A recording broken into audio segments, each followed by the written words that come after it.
Oh, now it says there's one upcoming. So I had to restart it. That means it'll be there. Alright, ladies and gentlemen, technical difficulties behind us. We are here for about 6 minutes into the beginning of the Indianapolis 250 festivities here. First bump day, group qualifying session, which was originally 15 minutes long, but PlayStation decided to do the not skillful and not start the broadcast when I told it to, despite the fact that it told me there was a broadcast that doesn't exist. Love that. As we see, Maddie had a huge snap of oversteer there on the X-Div 2, as, again, I'm pretty sure that's Stotts. Obviously, this is the first time for viewers seeing this, but Stotts, I think that's a 5-car pack on the back straightaway. My word, Stotts yeah. and Kyler and Jackson. Jackson might tap the wall. They're trying to get Kyler out of their group. I'm not sure who that Penske car is. I can't really... That would probably be Logan, trying to hang on to believe. the back. Yeah. They're probably in a weird balancing act. They're probably trying to get Kyler to drive away, but they're also probably trying not to let Logan get too close. That one's failed. Pass. It's just not smart. He's gonna hit the wall here. I'm not sure what Logan's plan there was on turn 1. The situation here is... Oh, my throat. The situation here is the top 3 cars make the 250 rather, the 500 in quotation marks, with the exception of Matthew Stotts, AJ Knickel, and Carter Ritchie aren't being counted, as they are only setting their starting grid positions for the actual race. I think AJ's time does stand. I think he's just going to start 11th, so I think we might just be setting 12th through 16th here, as Stotts has just went back to the pit lane. He's called it off. Jackson trying to find a little bit of speed, mooching off the Kyler Boggs draft here. My throat, come on. Kyler gets in that corner really well. Looks like this is going to be a better run once this might be his second to last lap, I think. I think he's going to have enough fuel for one more lap. See how Jackson does on this lap, see if he can improve. He does not. Stays 400s behind Jackson Turner. It's a good turn 1 for Jackson. Carried a lot of speed. See where he is out. Only 1,000th down. This is good. He just needs to gain a little bit of time. Wants to put himself ahead of Jackson Turner here. Yeah, at the moment, Turner, Tate, and Kyler Boggs are the 3 that are making it on speed. But 6 minutes to go in the session, so that can still definitely change. Very easy, very easy. Jackson Tate, he rolled out of throttle way too much in turn 3. He's not going to have a better lap here. 600s down from his best lap. He brings it back to the pit lane. As Matthew Stotts and Andrew are back on the track trying to find room to where they can just run with each other. Well, they're trying to find literally a 10th that would put Andrew Davis in the top 3 and thus in the show. I think Andrew can do this. He has showed great pace in practice sessions.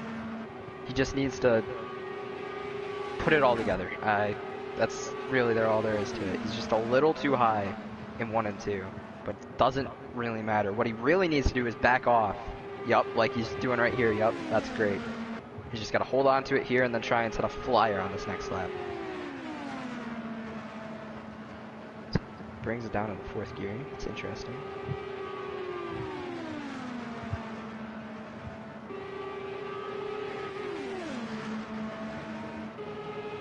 Just gotta hold on to it here. Ran a very interesting 5-gear setup. Luis Ramirez has left the session. Don't know if they'll even have enough time to rejoin before that 3-minute mark. Does. Oh, Andrew. Oh, he slapped the wall. Oh, I hope he doesn't have damage. Doesn't look like he does. He needs to back off farther. He's way too close to Stotts. As it looks like he let off a bunch there, so hopefully this is going to give him the room. As long as he doesn't have damage, he should be able to put another lap together. Shift up here. Just got to try and get it planted on that white line. It's too close to Stotts, though.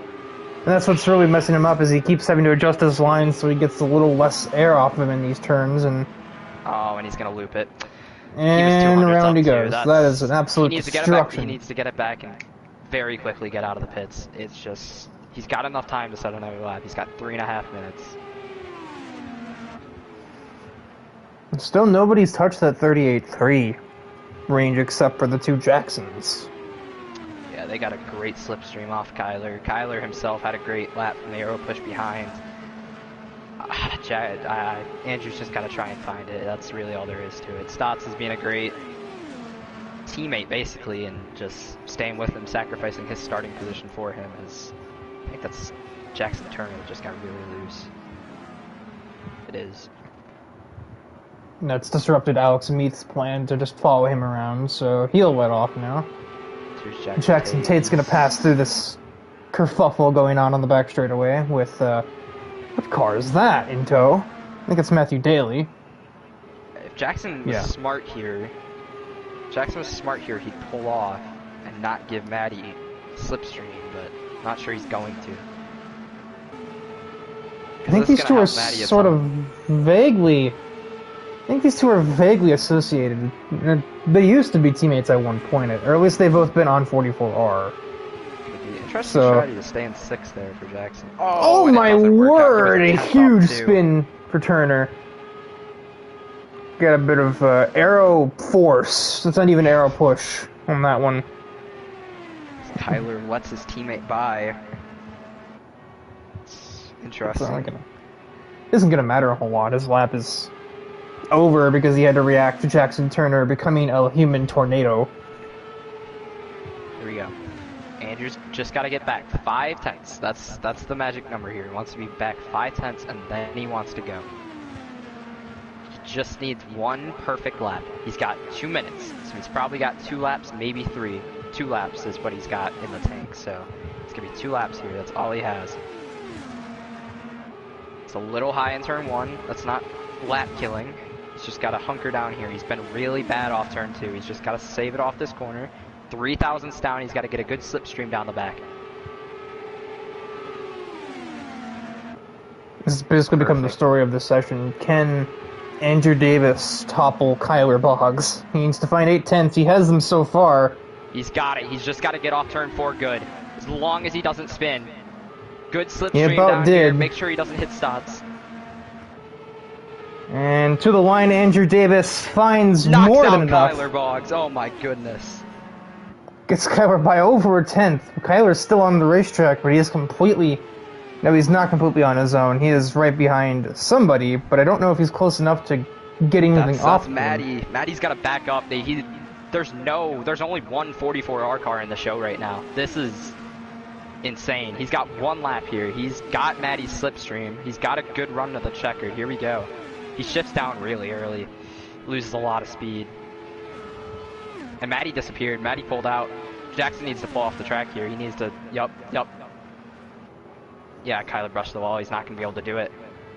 Yep. And he's apparently angry at Jackson Turner for doing that to him, so that was something right there. Logan Cool hits a sign. There's a bunch of debris down the back straightaway. I mean, with how many they really sent has flying. Anything to be mean about or mad about. Jackson just got out of his way. He didn't really do anything.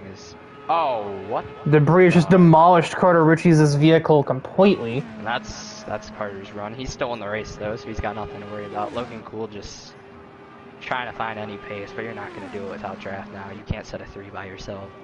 I think there's no groups on track. This is it. We've got our field. Jackson Turner, Jackson Tate, Andrew Davis make the field. And despite you saying that Matthew Stotts was sacrificing his starting position to help Andrew, where did Jamie come from? What? He still is going to qualify ahead of Carter anyway, so... You got to give Matthew Stotts a round of applause there. Great teamwork, fantastic, honestly. Really proud of him. He just sacrificed it for the good total of team the friend control, group, if you will. That's very, very solid teamwork from Matthew. Billy Targi still couldn't stay in the lobby for more than like 5 seconds. Just all Kyler needed was a 10th and 200ths. That's all he needed. It's just how Indy is, man. So close, but so far away. These grid places don't particularly matter. All that matters is those top 3 lap times. Only 400 separating first and third, and Kyler was better through sector 1. Andrew was slower through sector 1 than Kyler. It's just that slipstream, hell of a drug, man. It's just, if you don't get it, it kills your lap. Kyler never got behind anybody. He put the 2 people at top. He put in the show. He put Jackson and Tate and Jackson Turner in the show, and he never received it back, unfortunately. As now we will head out of here, as that is a lie. That lobby is meaningless. We will now head into, I think, just the Indy 250, aren't we? Yeah, I don't think well, formation lap, obviously, and then the Indy 250. I gotta go make sure my wheel isn't gonna combust. Alright, have fun, Ricker. I'll try.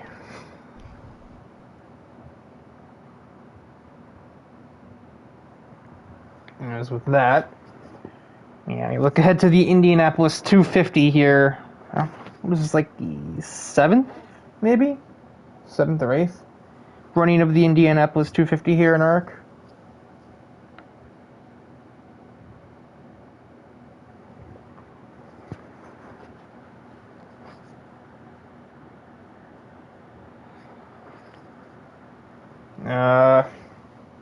It's kind of waiting on the invite here from AJ.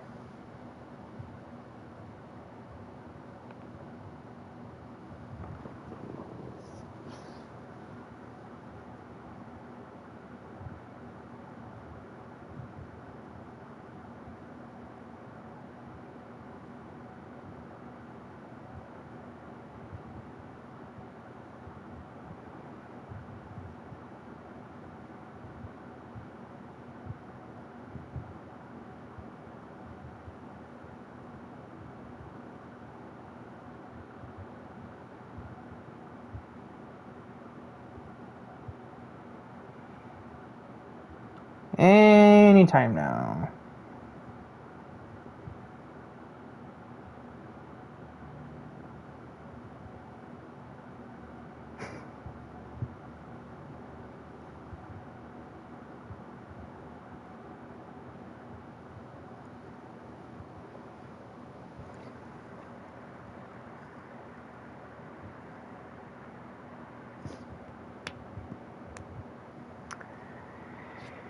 So how's everyone's night? While we're just awkwardly waiting for AJ to get the lobby set up. I imagine some driver is kind of inviting me after everybody else, since, you know.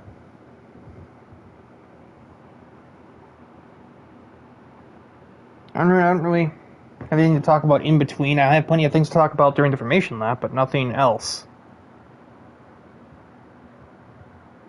Or nothing before that.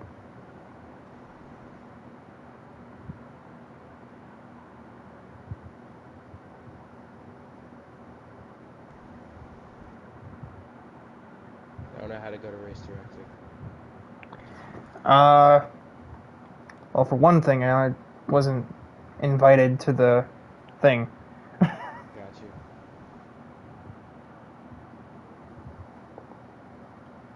And you got to do it first, right? AJ has to actually tell me. Yeah, I have to be race director. I wasn't aware that it was going to be you co-commentating. I thought it was going to be Logan. Yeah. AJ wants fucking the pizzazz. I fucking... We're on stream here, my guy. No, you're lying. We are on the stream. Oh my god. I never ended the stream after qualifying because I've just been cluttered, clumsy. Oh my god. Ay, caramba. Anyways. I have to turn you up on my end because your mic is sort of low. Oh, thank God. I'm gonna have a panic attack. Oh, I'm sure that was still audible. I just have to be able to hear you over the cars.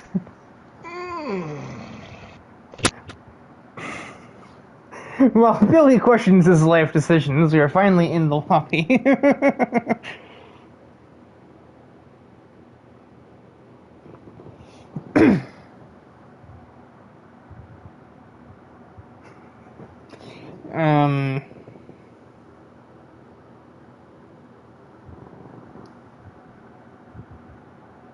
Can't get this thing to stay still. Here.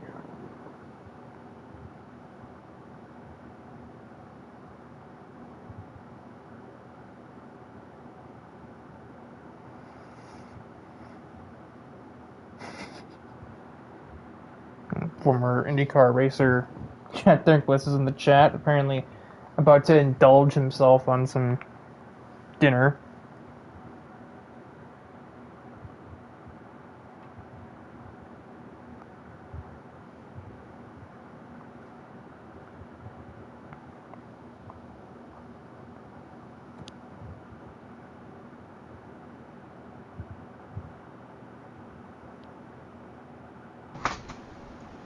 Alright. Got my drink. Yeah, unfortunately I can't have a drink during the stream or I'll be gassy through all of it. I dropped my drink. Off to a hot start. So who starts on pole? Is it the qualifying that we did the other day, or is it qualifying? Yes, so it should be Fidel Fabian. I don't actually know the starting grid. He ran a 38.4 flat. Are we gonna have a third broadcaster, or am I getting replaced here? No, neither. Live, Also, Alex. Alex is just here. Joined by accident. Sorry, guys. Is that like how, like, you and Carter and Alex all in a sequence joined the second ARC NASCAR party earlier? Yeah, I accidentally joined it, and they thought that that's where we were going because of the amount of people. It was just a miscommunication. Yeah, I'm just trying to pull up the times. It was super duper close. I ended up, I was P19, but 6.5 tenths off pole. It was super cool to see everybody so close in time. Yeah, here we go. Yeah, just the margin from first to second was only 2/100ths. Could throw a blanket over several guys posting the same exact lap times as well.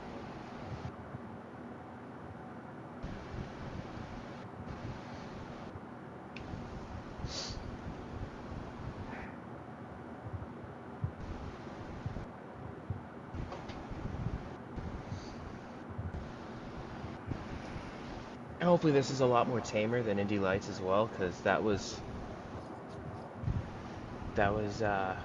expensive. Yeah, I'm gonna go ahead and guess that it will be, just simply because these cars are much more sensitive. Oh, super sensitive. Whereas the Indy Light car, just you could not find the limit unless you were, you know, nudged towards that limit, so to speak. These cars, you have to be on it every single lap, and 1 foot out. We saw it in qualifying. A couple guys, little miscommunication, trying to go for move, and someone doesn't know you're going for move. The blocking, the vulnerability of the car itself. I want to see all 16 cars make it to the end. Make it all worth it for everybody. I don't know if I'd go that far, but I would probably say, like maybe 12 will make it to the end. Internet connectivity can be its own issue. I'm sure you are aware.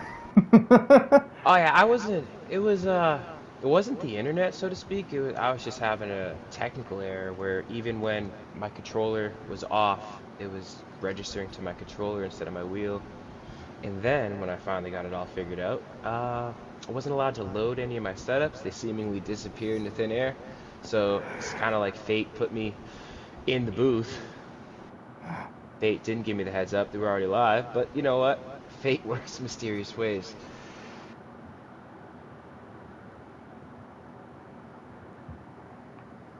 As everybody is here, I think we're just waiting for the 30-minute mark of the hour to start the race, I'm guessing. And I found the post that goes over the starting grid, or at least the ones that locked in. I don't actually know. Interestingly enough, the fastest time or actually I think all 3 of the qualifying times from that session were quick enough to have taken pole on Thursday. So that shows the power of the slipstream right there. A lot of guys working together. I had a teammate that was waiting for me to go out there. Just never made it.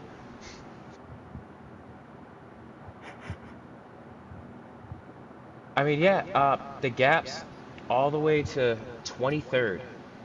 23rd is under a second was the margin from Thursday. And here we Obviously, go, folks. Alex lap not indicative, got stuck on controller, so. Some people say this is better for an oval. I don't really know what they're talking about. No, you just can't really experience the same fine-tunedness with the corner that you can on the wheel. It just feels numb.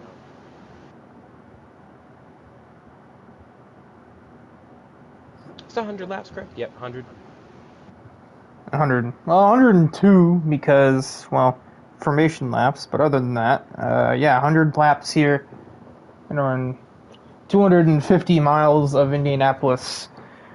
Because if we called it something else, we would get a problem. Now you've done this isn't your first Indy 250. So what are the fuel mileage looking for the cars? I'm not, I guess, up to speed with all I'm gonna that. be honest, that was so long ago. I don't remember most of the details of it. I hardly even remember who won the race. Alright.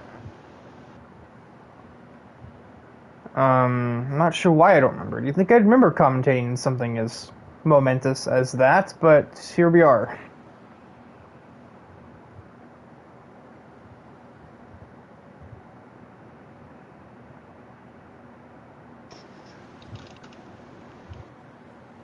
Oh, I have no control. Not a single HRT car has made it in, and only, I believe, one 44R made it. So we have quite a complicated, not complicated, very chaotic field of who has and who hasn't made it. You gotta think the ones that got a lot of their teammates in there are gonna be working together, so they already have an advantage. I'm sure the party chat will be rife with deals being made. Yeah, this is gonna look like in a league like ours, this is gonna look like a NASCAR race as much as it does an IndyCar. Well, I got faith. These are the fastest out of 32 people that tried to get in, so one would hope they got the skill to make it through without incident. Hope is a strong I was word. just saying that even in terms of like the cooperation aspect, like guys are probably going to be getting in small groups of 2 or 3, and just kind of running the race distance. At least that's like the ideal scenario. But you know, Yeah, plans fail. I would be staying back. If anything, Thursday's Indy Lights series told me you can hang back and just you can wait till the last second to go for it. The runs will be there as long as everybody stays together in one group. But just as easy, everything can come unraveled. I don't think we're going to have everybody staying in one group. I think we are going to definitely see certain cars dominate the others. As the rolling start's a little confused, this rolling start is also a complete lie, as we are not starting. This is not our starting grid. We are doing 2 formation laps to set the actual grid for the Indy 250 here.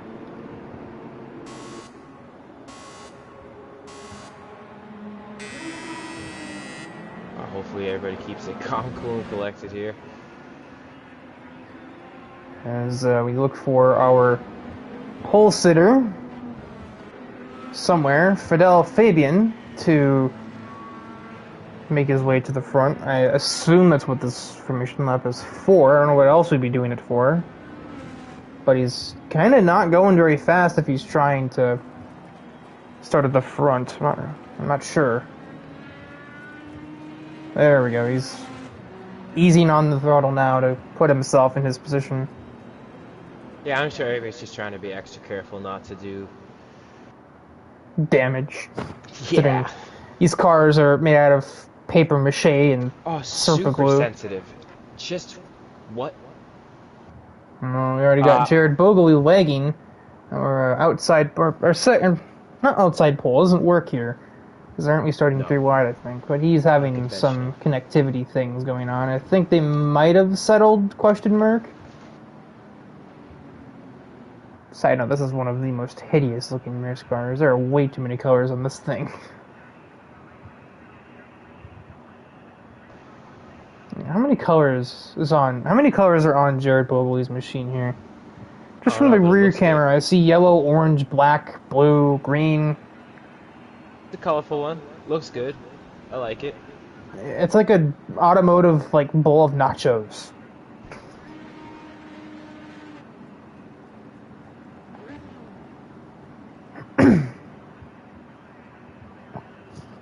put it on the pit limiter as we attempt to set our starting grid. I'm going to be on chase cam while I run through said starting grid.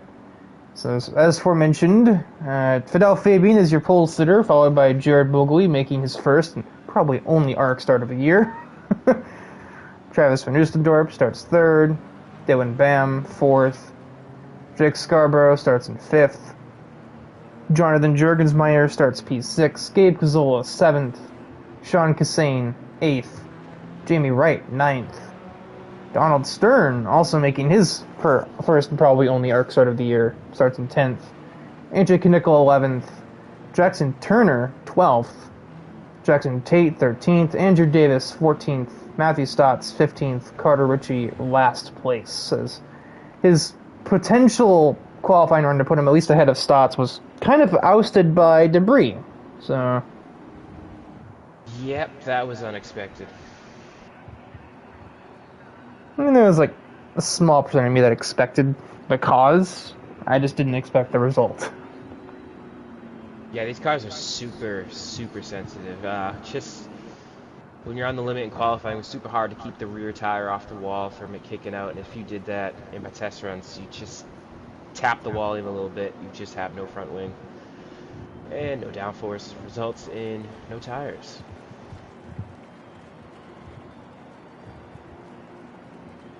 And no speed. No. Yeah. There's no tire, doesn't show you any data like the Formula 1, correct? No, I don't get that kind of information. I just get the speedometer, the map, and I can bring up a timing sheet, but it isn't super helpful. Because every driver's previous lap is shown on the leaderboard, so. Yeah, I was just wondering in terms of tire heat, these guys, I noticed like when you come out of the pits during quali and in runs, cold tires, they kind of hinder your first lap, so especially these guys are going to be 3 wide off the start, so. And you wanted the best, we have them 3 abreast. Wait a minute, that's the wrong sport.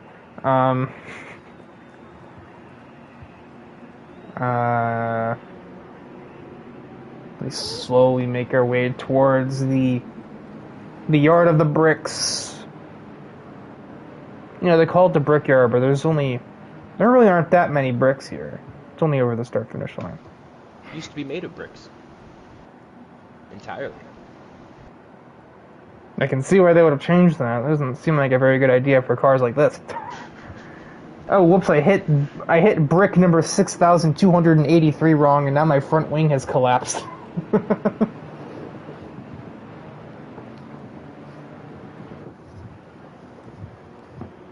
Everyone grab your popcorn, your soft drinks, maybe a lawn chair, as the Indianapolis 250 is green. Fidel Fabian controlled the start, and he will take the lead as we begin, well, the first actual lap of racing. And everyone just kind of spreads out, tries to get one, maybe 2 wide, as the mid-pack is looking as chaotic as ever. That's very sketchy from about 6th on back. Jurgensmeyer is under a lot of pressure from a lot of cars. Yeah, pretty smooth thus far off the start, though. Everybody kind of getting single file, so not much to work for. Hopefully they stay like this. Yeah, if we remain like this for a few laps, everyone spread out, and the race will just kind of unpack itself as it goes. At the moment, the only drivers 2 wide are AJ and Stotts. But Stotts got a good enough runoff for to keep Knickel at bay. It's important, though, if you're in the back, just to not lose the draft. Just like NASCAR. Ooh. Sean Cassane is all over the road. I don't know if he was trying to avoid a collision or what was going on there, but that was almost a very destroyed car. Up ahead. That'll put your heart right in your throat coming out of 2, getting loose like Grosjean did. It's just not an ideal situation. What was that? The trackside camera doesn't like to change POVs. I was trying to look at this battle between Donald Stern and Jurgensmeyer, which Stern has made up that position, and he moves up to 7th place.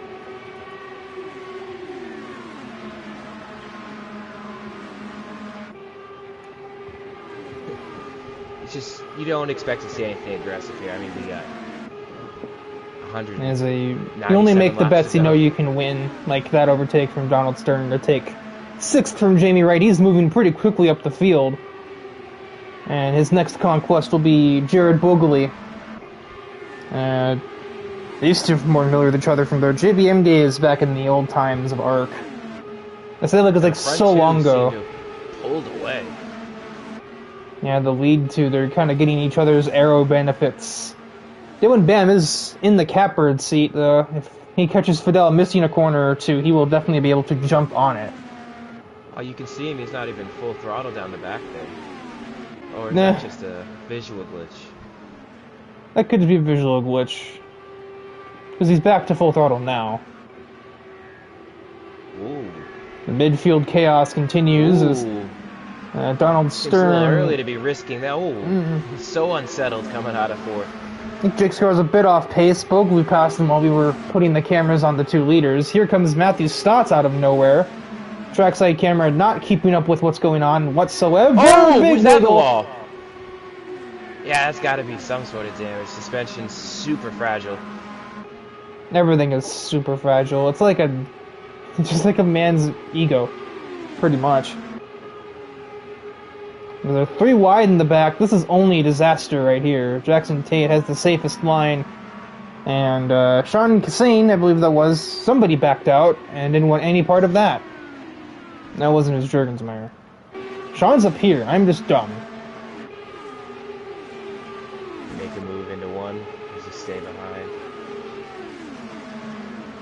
Yeah, you burp in the throttle. Yeah, the leaders are absolutely checked out here. Yeah, but Bam might be looking to try and become the leader. He's got quite a run into 3, but he doesn't want to take it anywhere. You don't have to let off too much yet. And only when the tires wear out more, people will start to get more brave, and that's when the difference is made. Yeah, still early days.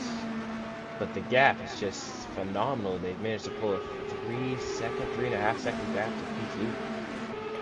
Matthew Stotts going for a pass on Scarborough. He has quite the run into 1. He'll probably get it finished. I guess that's Scarborough doesn't even defend. Oh, who is that? Jimmy Wright with a huge snap. That's a bunch of damage. That's terminal there. You can't really get back to the pit missing a rear tire, and that tire absolutely skyrocketed like we saw IRL. Yeah, that's done and dusted for Jamie. That's off to find a Chevrolet Cruze in the parking lot, I would say. Oh, it was a missile. Look at the gap. This is growing. Dylan is Still a lot of just race so left. One caution close. can ruin this. He's just not going for it. I don't know if he just wants to get himself and Fidel Fabian super far away first, or if he just really doesn't trust making an overtake right now. It's hard to say because either one could be the explanation. As that is indeed terminal damage. Jamie has hit the car. His day is done, and he hasn't even made it through lap 10.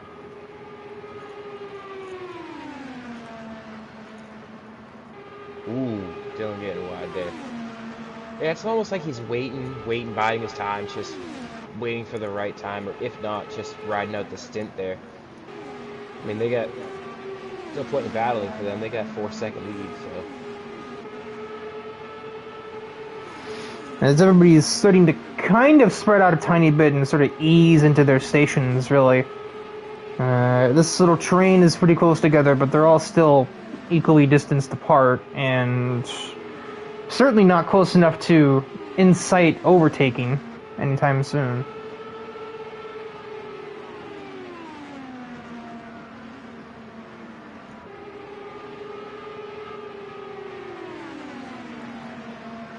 Cassane is right there on Scarborough, though. I believe that's a teammate. Maybe. I don't remember. He is in other series, but I don't remember if here. But the 11 will put himself up to P6. Scarborough is either... Oh, Darnold was caught off guard. I think even Cassane hit the wall a tiny bit. Yeah, I think Stern was not ready for the speed difference as Scarborough was letting Sean pass. And Darnold nearly ended his day right there on reaction.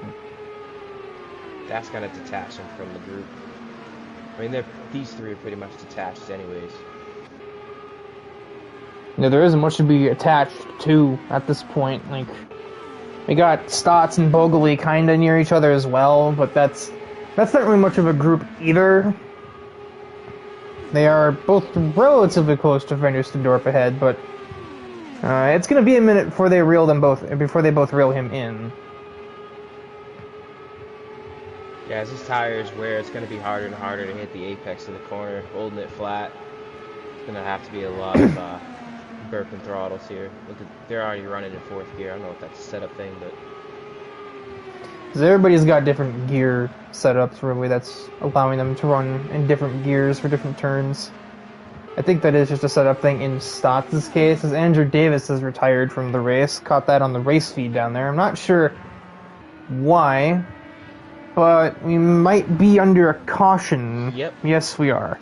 So I apparently missed something pretty disastrous there, as it's brought out the first yellow flag. We managed to get, I believe, 11 green flag laps completed, and I can only assume Andrew Davis's debris or something of the sort is the reason that this yellow has been called.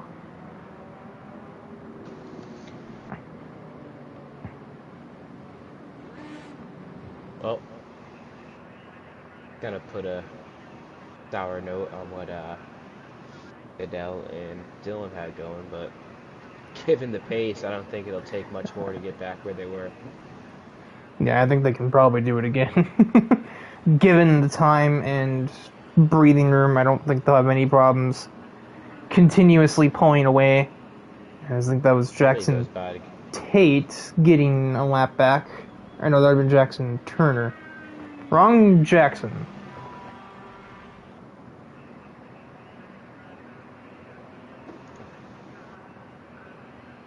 That car's just sitting in the pit. It's because it's Jamie's DNF'd vehicle. Oh, alright. Just making sure. Alright. First time doing the commentary for the, just knowing the UI of everything going on. Apologies. Kinks.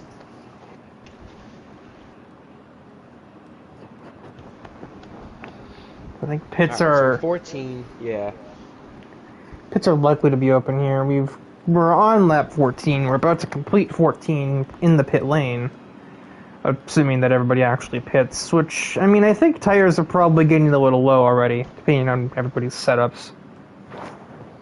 Yeah, I don't see the disadvantage for pitting here, but I don't see the advantage of staying out. Apparently Fidel does. He might be the only car on the whole racetrack who decides not to pit. Track position must be important. We all know cautions breed cautions, but... Yeah, he's probably thinking there'll just be another one right away he can pit under instead. Not that that helps him any, because it'll put him back in the rear of the field, where he'll probably be involved in the next one. Yeah, there's no real scenario where he's on the advantage right now, besides holding P1. That's about it. Yeah, I think he's just kind of looking for consecutive cautions. I think he'd rather make a green flag stop and know that he'll come out at worst second or third, as opposed to playing the pit stop gambit under yellow flags and waiting to find out if we get another 7 of them in a row, and if not, you know, did he not? Yep. So 2 retirements so far, Jamie Wright and Andrew Davis. 14 remain. Where's the lap count? Oh, it's up there. 15 done, or technically 13. 2 laps, pace laps.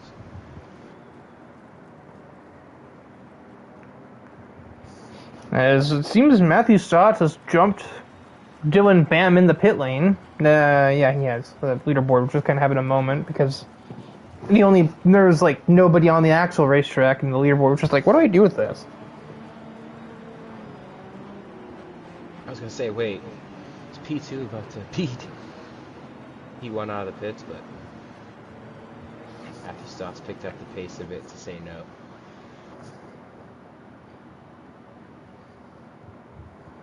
Gotta imagine with Dylan's pace, he'll just get right by.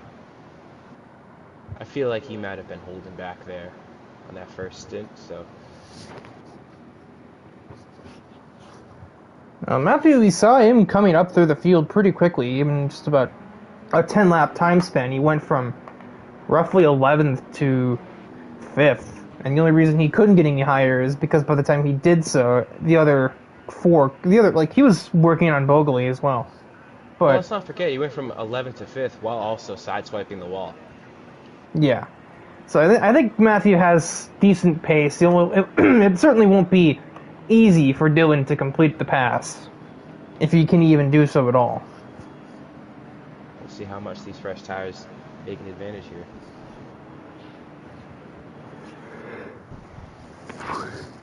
I don't think Fidel will drop off. Tire wear can't be that much of a factor. I don't quite remember. I didn't do any laps because I had sort of realized that I don't have a setup, so I can't exactly get a good gauge on what anybody else is dealing with, because the default setup is absolutely nothing like any of the cars on the racetrack right now. Oh, no. So the default setup might be good on tires, and everybody else's isn't. Who really knows? I think we're green this time.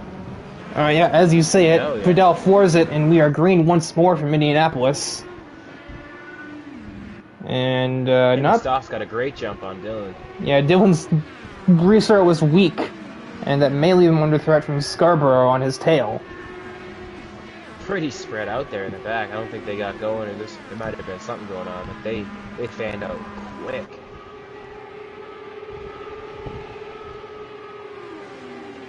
Yeah, it seems Jurgens might have really missed his restart, and it doesn't seem like Tate had a great one either.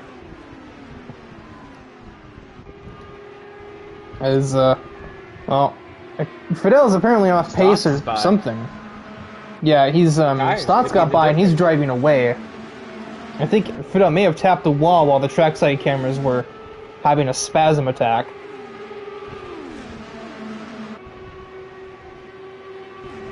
There's no obvious damage on the 98, but that doesn't necessarily mean much. It could just be something that the broadcast doesn't seem to see. Matthew Stott's from the wall to P1. But is he a sit and duck? It looks like it's getting reeled back in rather quickly. Yeah, perhaps Fidel's just shaking. The car doesn't seem to want to grip the apex. It's just floating up the track. There might be some front aero damage, but maybe not a completely shattered wing and just maybe a slightly damaged one. Possibly a broken end plate that we just can't tell. Tires. I don't know. I mean, maybe. I don't know if tires... We don't know. That's the thing. We don't know if tire wear is that bad over what Fidel's had these tires on for equivalent to 15 laps now. Yeah, it's like he fades in 3 and makes all his time up in 1 and 2. He got a massive run there. He forced that car into turn 3, and that's gotten him right back to Stotts and almost gotten him away from Bam. But Stotts was able to get a better run from 4 and survive. Oh, Stotts' car looks unsettled out of turn 1. Ooh. A lot of cars just wagging. Everyone's running relatively loose setups to try and make up as much time as possible, I imagine. Loose is fast. Here. Yeah, but he's so tight coming out of the And now Dylan Bam has reeled Fidel back in. And I think if I'm Dylan, I have to try something here because Fidel is just going to keep fluctuating pace, and eventually we're going to end up with an accordion effect and a bunch of damaged vehicles. Yeah, Dylan, you can see... Oh.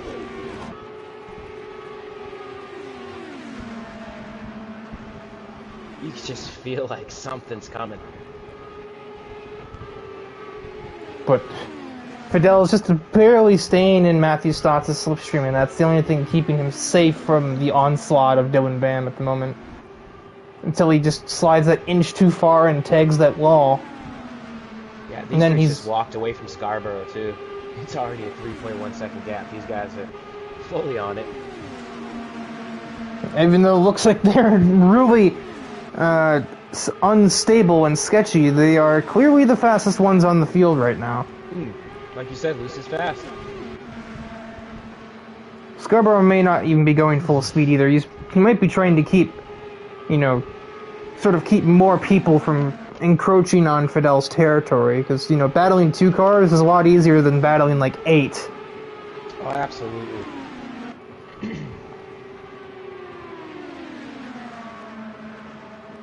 It's just two distinct groups.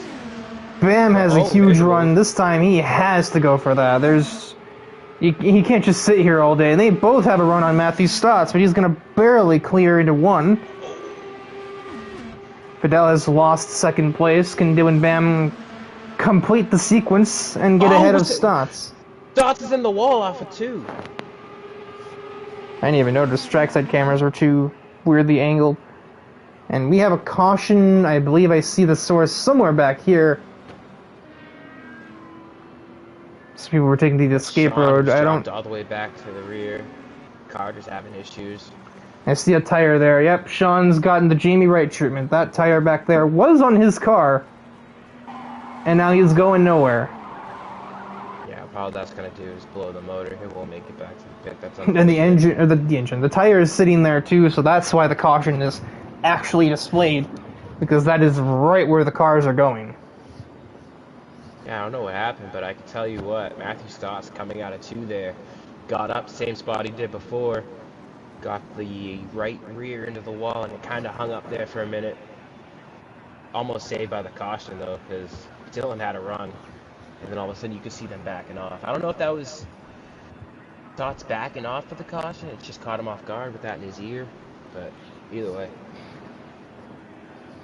He probably wasn't able to focus. He was probably trying to focus on if a call was made, and that might have been. Yeah. Trust, especially if everybody who was involved with the accident, you guys know how it is. Everybody's just talking at once. It's super distracting. Done enough arc NASCAR. It looks like his car's almost glowing heavily. It's the only car out there that has this glow on it. Of the floating grandstands that are plainly in view with the trackside camera here. That's not concrete. That's just a void underneath those stands. Because there's the tire, which Stotts is just going to take with him as a souvenir. You can hear. I don't know how Sean's engine hasn't blown up yet. You can hear it off to the side. There it is. It's gonna take a month full of Sundays to get back to the pit, my friend. I'll be in the next Indy 250 by that point. That motor's not gonna last. Jackson Tate must have been involved. We saw him pitting. Yeah. John's finally retired the car. Or the car tired itself, one way or the other. Also true. Because we got another, I think, 7 green laps? So we're chipping away at our lap counter here.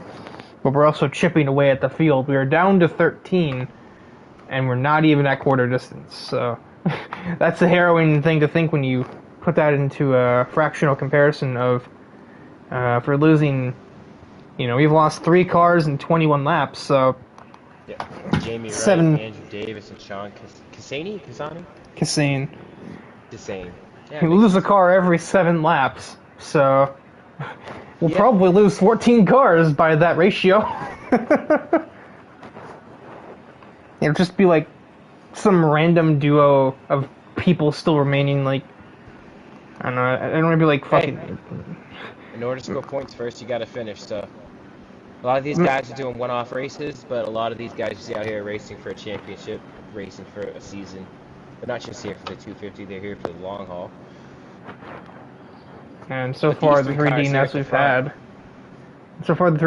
had are drivers that are committed to the entire calendar. I think the only drivers that have made the show that are on, or that are not on full-time schedules in the series are Jared Bogley, Jackson Turner, Jackson Tate, and Donald Stern. All 4 of those are still running at the moment. But the 3 DNFs we've had are not part-timers, and they will obviously therefore be heavily impacted by not making it very far. Yeah, you gotta think Fidel's definitely gonna pit here. Oh, there's the cars. Yeah, this time everybody pits. Well, it didn't help Fidel that he didn't pit last caution, but it certainly didn't help him either. It didn't hurt. Only lost 2 spots, but see some of the ghostly figures of drivers past.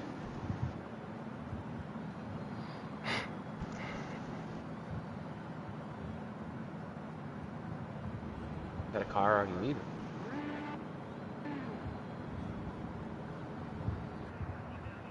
Or actually, no, I think Turner's pit stall is just the last one along. What am I supposed to see? Yeah, I'm no idea. I just see wets. No. I saw tread on tire. I just in the pit box. It was Visual bug. thank God. As Scarborough has jumped a lot of people in the pits. He's now up to second. And both Fidel and Stotts have been put on the back foot by this pit stop. Stotts probably fixed some sort of damage that he probably accumulated along the way that we just couldn't notice. That was Jared Bogley, who's just kind of sitting. I think he's probably being told to go back, because I think I saw his speedometer jump around. He might be lagging, like we saw during the formation laps.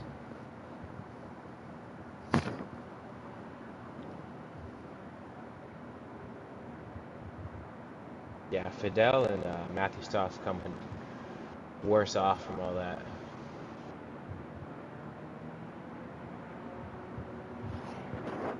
Well, now we'll get to see what Dylan's pace actually was. We've seen him riding around behind people the majority of this race. Actually, all of it thus far. Cars mowing the lawn, that's fine. We'll actually see what he's capable of out front, clean air. Probably missed out on pole by 4/100, so also tying. Who was that? Travis for the same time. As we ought to be green this time, everybody's out of the pits and in the line, so when we take the green flag again, we'll be starting lap 23, almost quarter distance.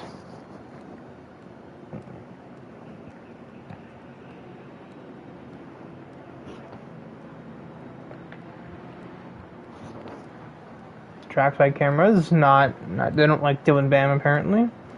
This very out of focus turn 4 is more important, I guess. I hate trackside cameras for that. For Dylan to get a great jump, he's always very good at getting the jumps here on these starts, especially when he has the point. And we are green. The turbo lag makes it a little easier to react when somebody gasses up, but it's certainly not guaranteed, especially considering everybody's got different gear ratios here, which is not something you see in most ARC races.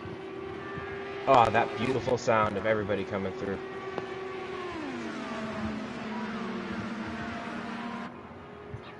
Single file restarts, everybody's pretty spread out already. Decently, anyway. Not everybody, literally, but most people are, as we got Stotts and Fidel going too wide. Stotts is going to get Fidel, but he's going to understeer and nearly take Jared out Burnout Paradise style. That is a brown noise moment if ever. He's still not gathered or fully up. I was going to say, he's coming through, he's not waiting, then we just almost saw it all come to an end. Whew. He's not waiting, but neither is that DNF. Death waits for nobody. Oh, yeah. Knocking on death's door, what the... I think that was Cazzola maybe got a bit loose as he looks for and finds a way underneath Jonathan Jurgensmeyer. But here comes AJ Knickel 3 wide down the back straightaway for the outskirts of the top 10. AJ grabs them both on one straightaway with a huge catapult from turn 2. And Jurgensmeyer has absolutely lost the battle.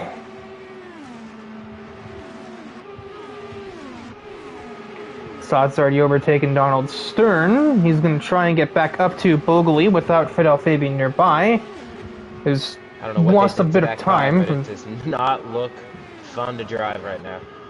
See, again, he's just been flirting. That's the same spot. That's the 3rd time in a row he's hit that wall. I think the car's driving Matthew Stotts at the point we're at now. He's not driving that car right now. Yeah, it does not look comfortable. Neither does this. Is that somebody else on the wall right there? Nick Scarborough not leaving Dylan alone either.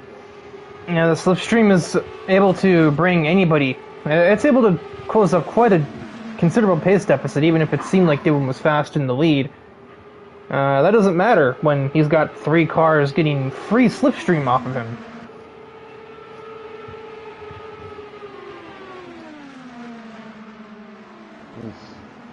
Turner's right there on Travis's, I was about to say bumper. There is no bumper, rear wing. Yeah, we know what you mean. Now these guys, I don't think they're gonna sit back. I mean, Turner might have it, and might have the logic in him since he's part-time, but Travis, he needs the points, so... And I know his driving style, he doesn't like to sit there and watch Dylan check out, so... But Scarborough's not really opening the door either, so... No, before, I can say this, before it was just a 3-car battle. I'm not sure if this is a 4-car battle, because Dylan looks well in control of this group. But nonetheless, still 4 cars instead of 3. The 2 at the first stint, and those 2 cars, Adele and Stotts has dropped all the way back to 11. He's got to be, that car has been fighting him since he made that pit stop. We just saw both Scarborough and Turner have to make little corrections there. That's given Dylan plenty of breathing room. He's almost out of draft radius. It's about 7/10 worth before you're no longer in the slipstream. And the longer that these 3 sit in this pack, we have the 2 other part-timers, Donald Stern and Jared Bogley. They're slowly creeping up here. Oh yeah, look at that. Second they get a sniff of that draft, it's going to be a 6-car battle. And I think they're about to if they can get a good run through 2.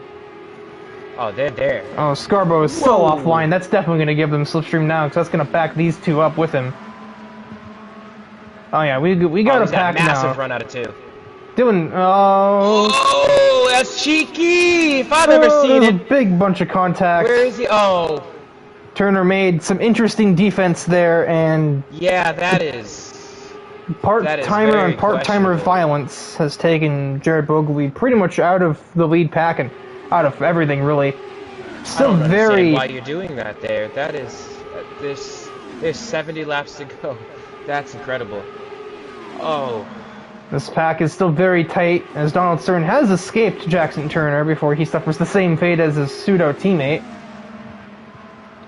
Unless Turner gets back at him here, which he almost did, but Stern picked up a juicy slipstream off of Van Oostendorp and escapes. And that certainly allowed Dylan Bam to escape, no doubt about that. Oh, it looks like... Oh, what is this? I think we're checking up for a caution. No, we're not. That was just a very sideways moment from, I think, Travis, which caused Stern to check up, and Turner took full advantage.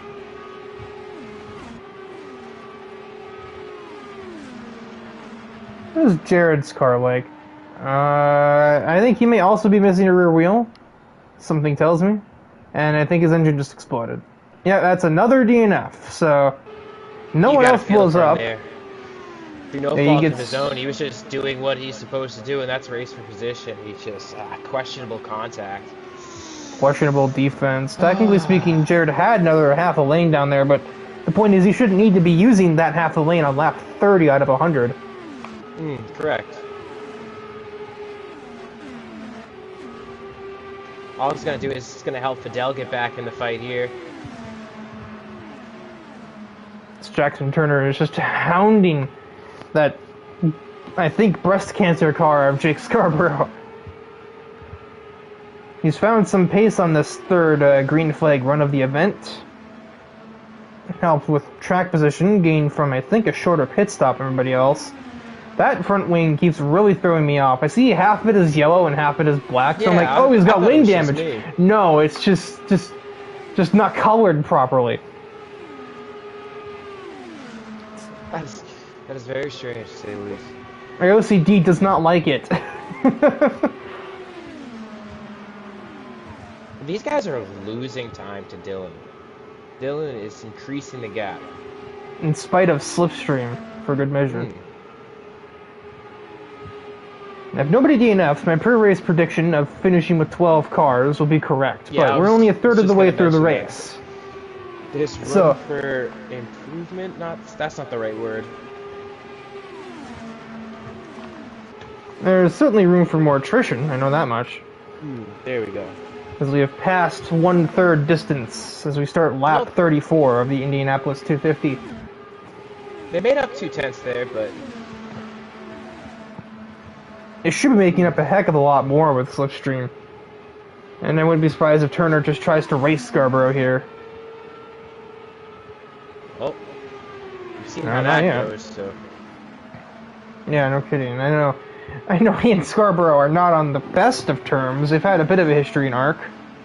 Then again, even I've had a history with Jackson Turner, so I don't have history with many people in this series, or league in general.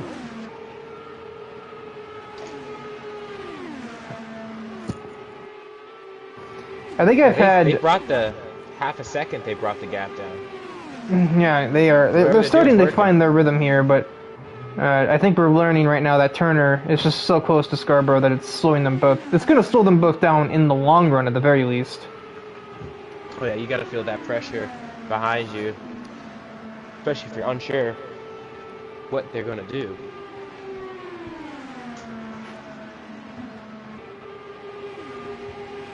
I think Dylan may have slipped out of 4 there. That's given them another 10th in hand. Yeah, they caught a 10th and a 100th on that lap. Turner wide. I think he's probably just trying to take a different line from Scarborough so that if he has overspeed, he doesn't just go straight through. Good call. I think if they get a good run through 4, Scarborough is going to be getting a taste of slipstream. And a good enough run through 4. Yep, Scarborough is going to be shifting into maximum overdrive here.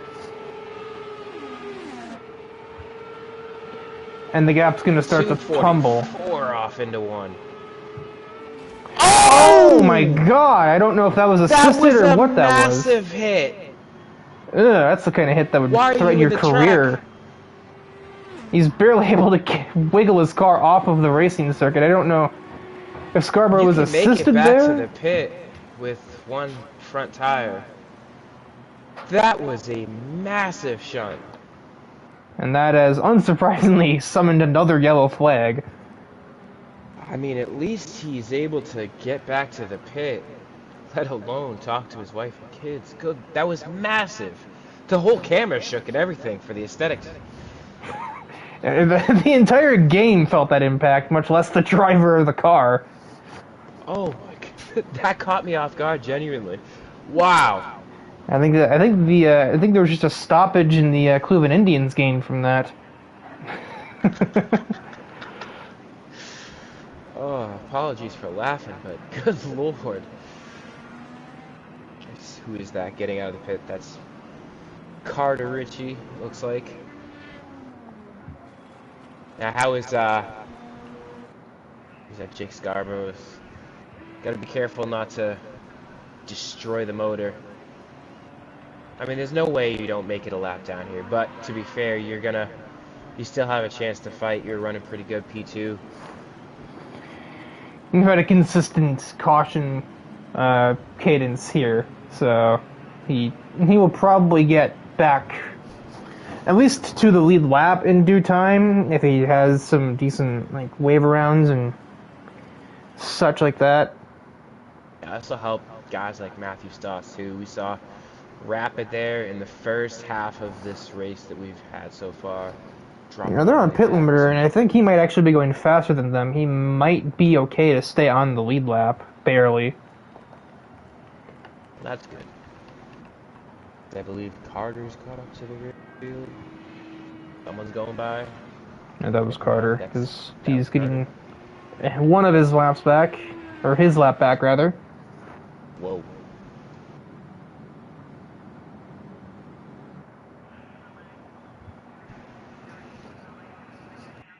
We're not even halfway yet.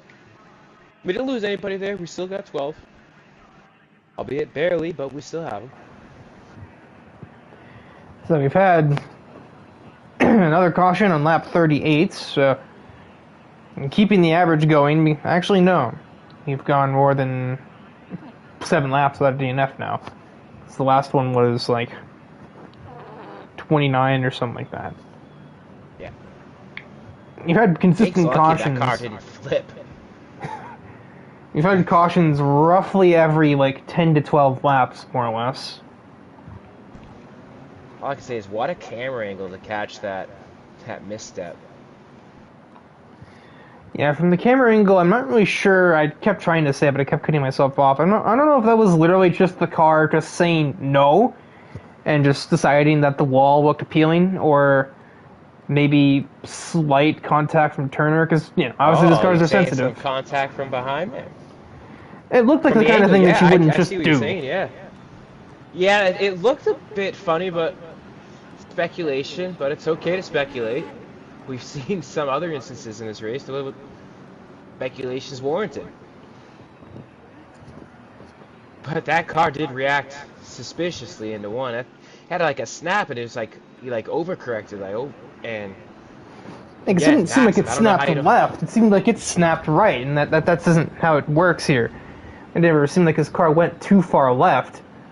So either he literally turned the wheel like 180 degrees, if these cars even have that much steering lock, or maybe one of his rear wheels was perhaps a little escalated.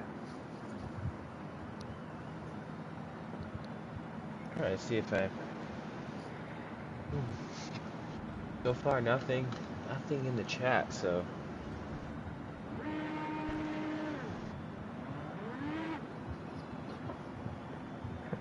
I'm kind of looking to see if, I don't know, Scarborough is going to go one down, as Dylan Bam has, like, the quickest pit stop of ever.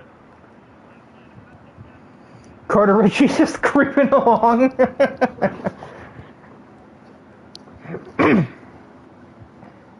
Making his way into the lead. I mean, he did get his lap back, so I don't know if he stays in the lead. I think they're telling him not to. Yeah, he's on like the pit limiter, or the cars on the way out of the pits are not. Moving on up to the scene of the accident.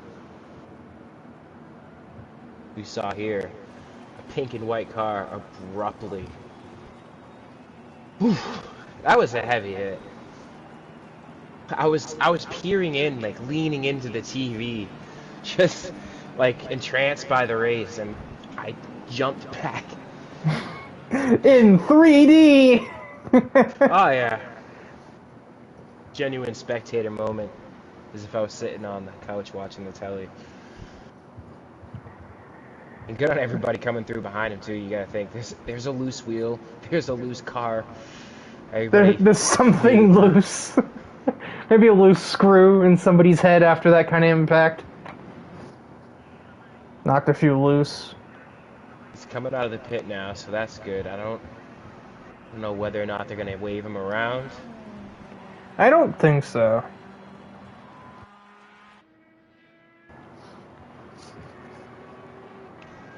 That wheel definitely hit another Chevy Cruze.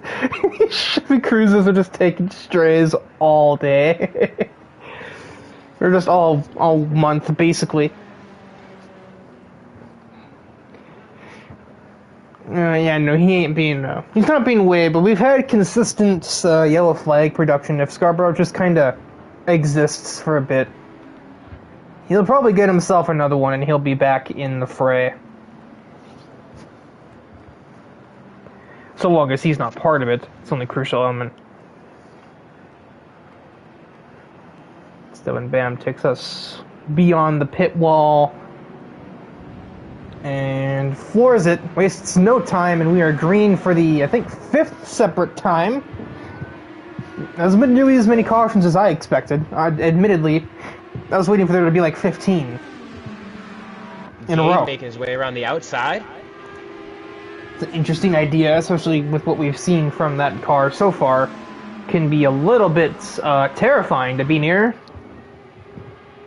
Yeah, Jackson Tate working his way up there. We saw him hitting a few times. Damage up into P4. Yeah, we're sort of seeing that coming and going as people make shorter and longer pit stops at different intervals. Yeah, and I think in this case, Gabe's in the wall listed. Oh, there's someone in the wall in the background there. That'd be Donald Stern. Someone's off. And he is immediately jumping to the pit lane for that. Oh, suspension damage. Yeah, that sucks to say the least. Missing a huge piece of end plate.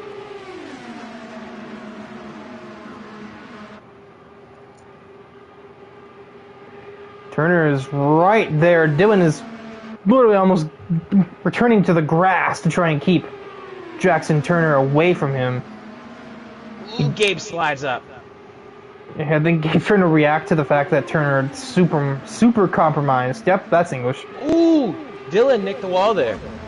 And that's going to lose him just enough time. Turner is going to have a chance. But Dylan pulls to the side right as Turner tries to, so we can't get anything going. Yeah, Jackson's running out of gear ratio. You can see at the end of the straights, he's not able to pull the speeds everybody else is. You can see right here, 6th gear is absolutely maxed. He's tops at 236. I've seen 246 from some cars. Yeah.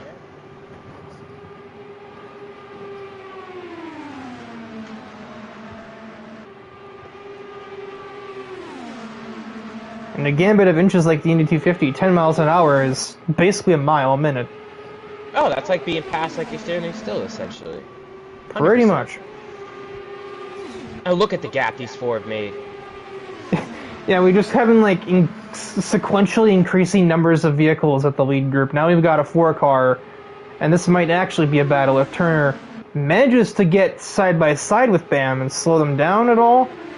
Gabe and or Jackson Tate might have a chance. Yeah, but the one consistent thing at the front has been Dylan, whether it's second or third, biding his time, and when the time came for him to take the point, he's held it. Matthew Stotts in the background is making his way up the field as well. He's having to recover from all of his wall impacts. Unfortunately, he can't really do a whole lot to change the car setup mid-race. This is no NASCAR, so... No wedge adjustments here. I think you can do roll bar adjustments, but those aren't going to make a huge difference, all things considered. Ooh, looked like they had to burp there. Jackson Tate's able to catch him, but not able to stick to the back of him either. He's able to catch, but he's not able to get alongside. He just keeps breaking even, and then the second we get above 230, Dylan Bam will pull it back out a little.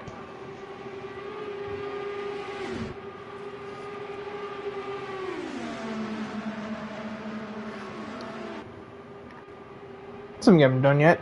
Let's go on board with Jackson Turner as he attempts to find a way by. He's having to let off here so he can try and control his run into 3. My favorite part is it says he's in first gear. And there goes the immersion on that one. But what a view for the driver. The one thing we don't see is the fact that he's checking his mirrors, looking behind him all the while. Gabe's right there, keeping him honest. Oh!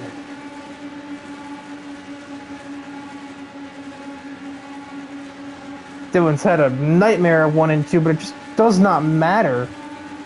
He has such straight line speed, even unassisted, that Turner can't get there. And we never know with Dylan either. He could be saving a lot of his stuff too. He's very good at conserving it. Ooh, gets wide out of 4. I think he's conserving too much. But again, we hit 230 and Turner space. just can't.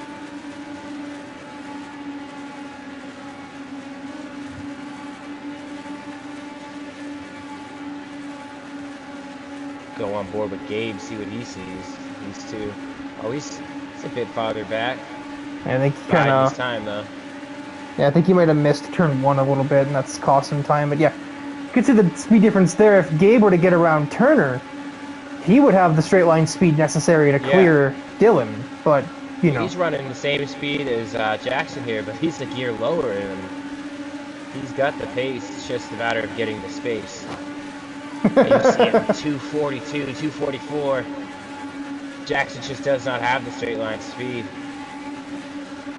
A little further back, teammates are about to battle for P6 with Matthew Stotts catching his team owner, Travis Van Oostendorf, but we look back up here in their third driver, Gabe Kazilla, still trying to find a way around the 19. No, again, you don't got to do anything drastic here. It's still technically About not even halfway yet. Car seemed a bit unsettled out of 4, but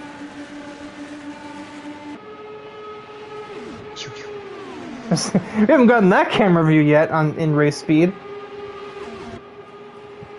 again, Jackson Tate just staying right there, just looking at his chops. I mean, to be fair, he's in good position. Doesn't have to get up there and fight these guys. We're not probably not done with cautions.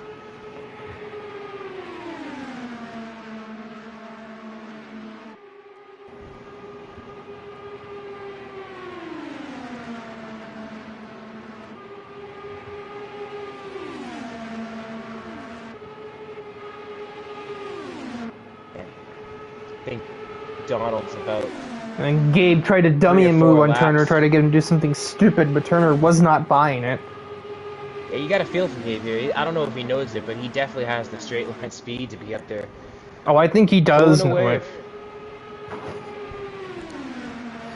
I don't think he'd be pulling away, but I think he'd at least be able to play a bit of leapfrog with Bam if he could get around Turner. But he can't get around Turner because of the slipstreams, like, you know, diminishing returns.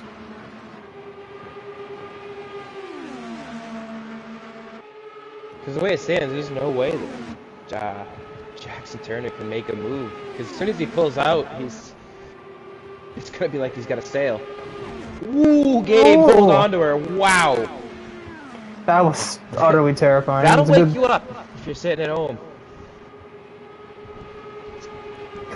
Freddie Dale was cheering on AJ in the chat. I honestly forgot he was in this race. He's not been a huge factor so far, and that might just be his great Alpine master plan back there. But you know, just not get involved in anything and just kind of be there right at the end. The Daytona 500 strategy. AJ in the chat. AJ's back there, but again, we just got to halfway, so there's plenty of time left for AJ and co.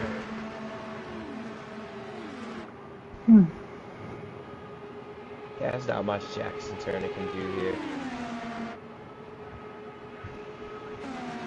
You gotta think, a guy like him, he's not racing for P2. Well, I mean, he's not racing for points. You mean he's just trying to get a win? Yeah. That's the only thing that matters to him.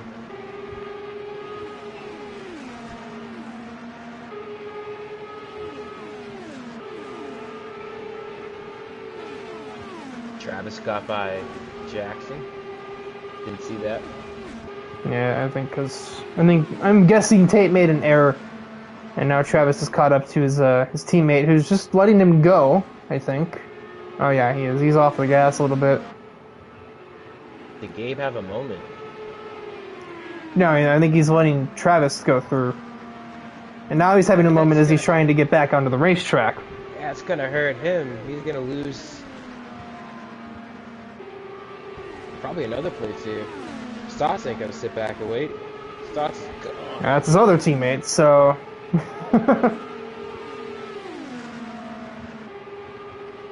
Gabe might have light damage. Stotts! That's not the place you want to be doing looked that. unsettled since the first. He is gonna give me a heart attack, that's for sure. Every which way but loose. Don't oh, what? The neck coat, I think, there. I don't know. He's looking like he's struggling for rear grip. That car looks so unsteady in the rear. Wouldn't be surprised if he's been hit by the tire pressure pitting glitch. That's what it kind of looks like. Because this car seemed pretty planted in the first part of the race. Yeah. And then ever since Super that first fast, pit too. stop, his car has looked like a rabid Ooh, dog. again! He is... Want to ride on board with him real quick? See him crank that wheel? He is fighting This it right is- now.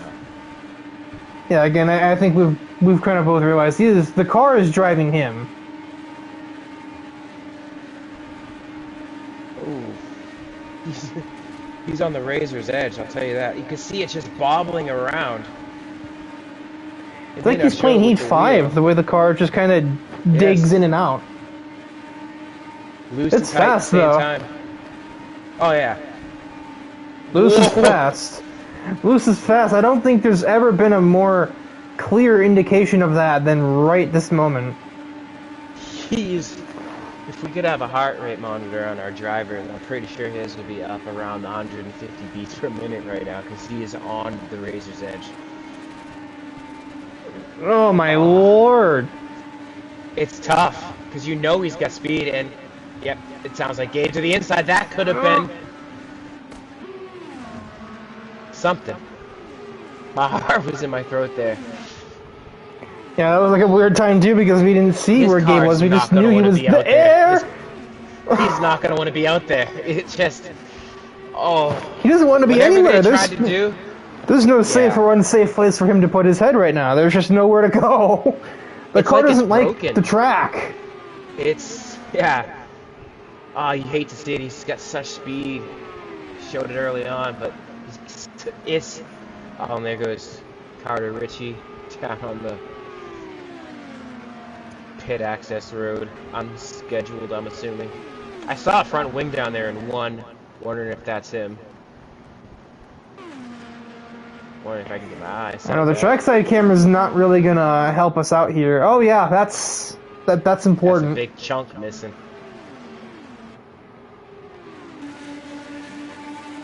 I'm back on board with Jackson Tate here. He might try and take a spot from his, like an alliance teammate, I think, if nothing else. But he just doesn't have speed in corners. Yeah, do they work together and try and push each other toward the front too? Because He doesn't even have the speed for that. He can't hang with him. That or he just had a really nightmarish 3 and 4, and he's faster elsewhere, which it's sort of looking like maybe that was a little better. this is one of the longest green flag stints we've had in the race so far. So we're gonna see The who's longest. struggling with. Yeah. I don't want to know. I don't know if Stoss's rear end troubles are attributed to the tire wear, but it's attributed to something, that's for sure. I mean, when you bang it off the wall that many times, sometimes you don't drive straight after a while. That sounds euphemistic almost. But anyway, these two are still out of dead heat. I don't think that's going to change anytime soon. No. These two are both pretty smooth on the wheel. Just that Jackson's car just doesn't have that little extra 4 or 5 miles an hour it needs to break Coming through. up on lap traffic soon too.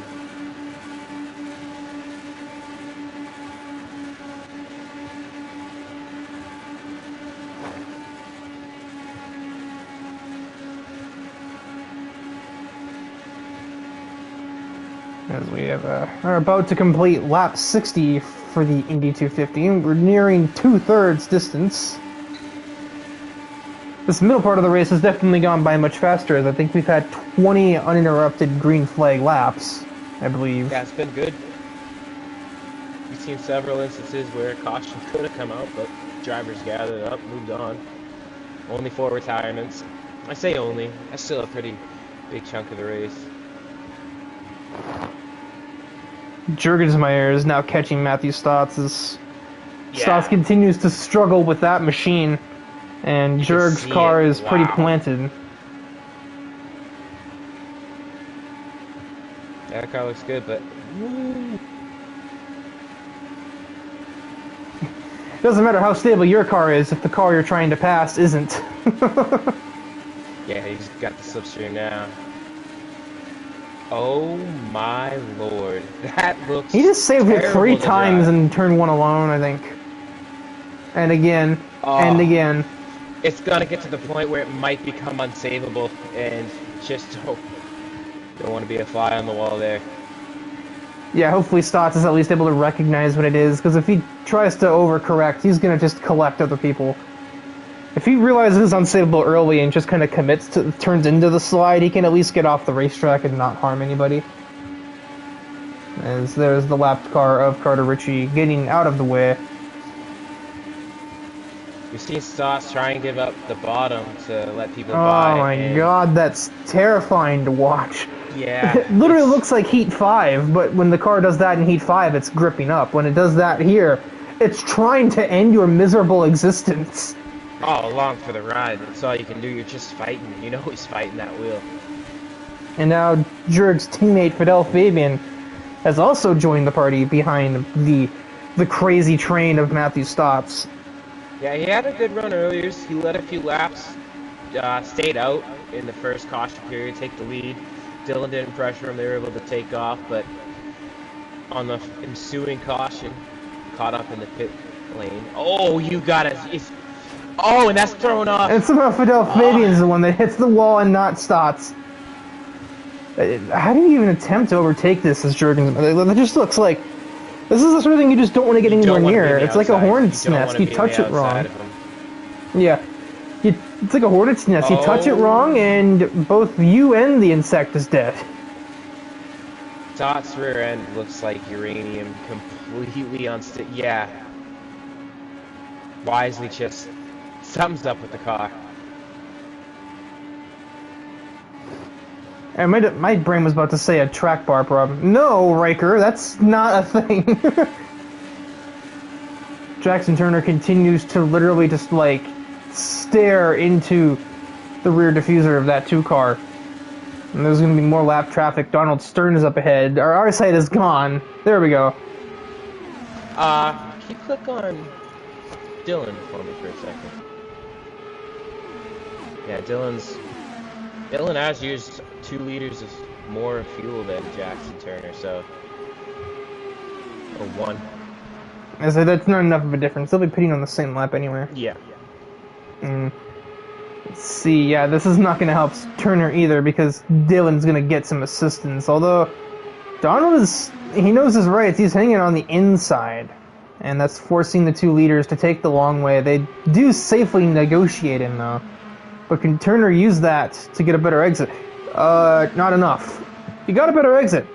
Doesn't matter. Yeah, there's nothing you can do now to adjust that straight line speed. You have what you brung. And we have a yellow flag for something. Oh. What has happened?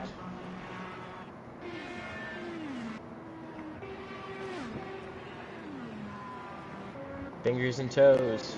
Who's missing? And really, well, Stotts is not driving very fast, but he has all of his tires on the vehicle. Doesn't seem to be any damage. Although a fire suit changed because he held on to a car that wanted to wreck for 20 plus laps. And he's going back in the pit? No, he wasn't.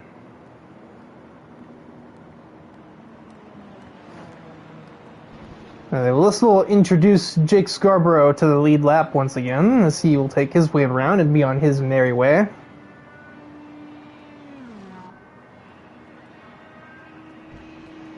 Yeah, he had a fast car. Obviously, he was lucky enough to walk away from the incident earlier. We saw him slam into the short chute wall there in 1 and 2.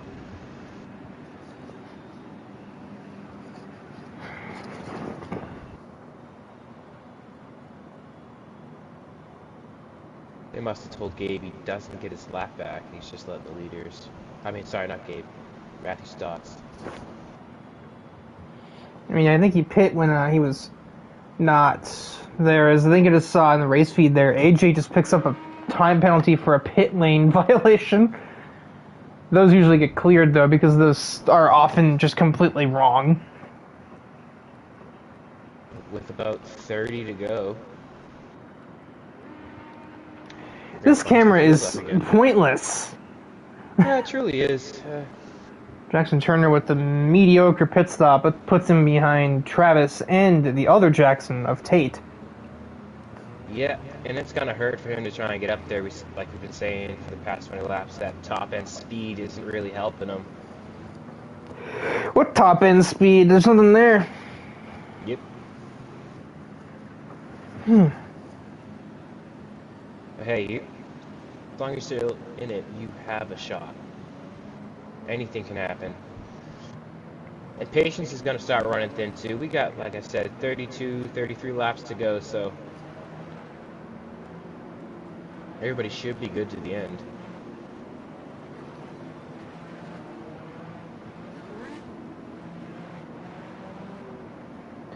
I don't know. Fuel's going to be cutting it close, because that run was about 24 laps, and everybody was on the end of their tank when they went in.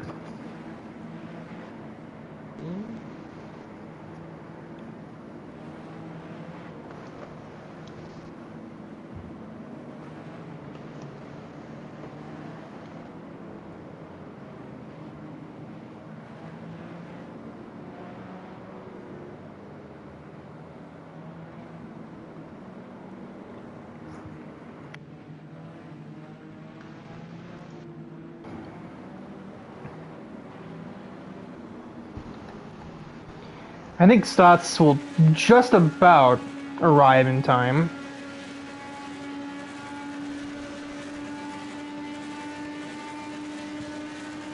But somebody's cheering on Carter despite Carter not being in the race anymore. Yeah, someone is. I think that's sarcasm. I said, I think that's you, William. Gotta say hello to the besties.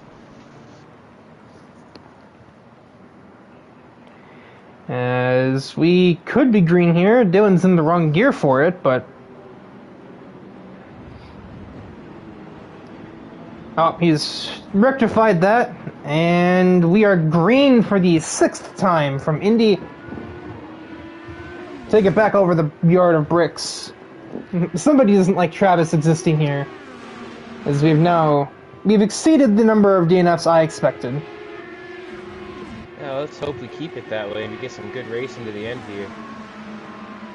Travis is not waiting.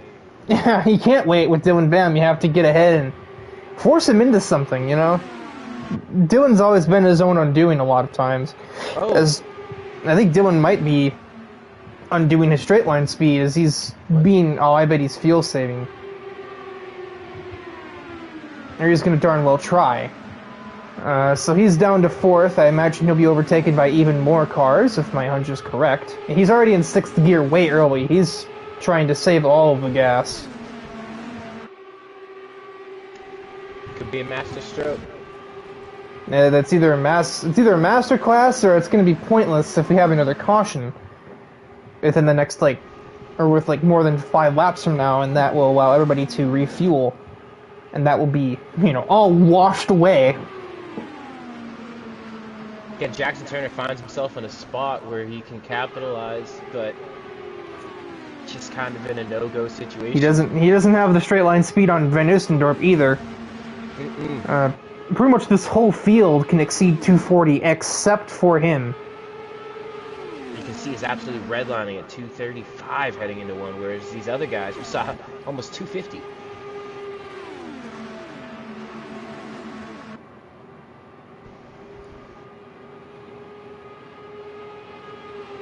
Travis is doing the serpentine, trying to eliminate the slipstream, but I don't think it matters. Yeah, Travis is able to reach the same speed in 4th gear.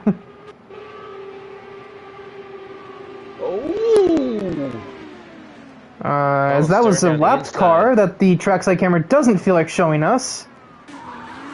Oh, we missed him. Yeah, that was Donald Stern. He got on the inside of Fidel. That was a lapped car that's just taken Fidel possibly out of contention, but he's certainly he's off the lead lap from that, because we remain green. Wherever his tire went, it wasn't in the way.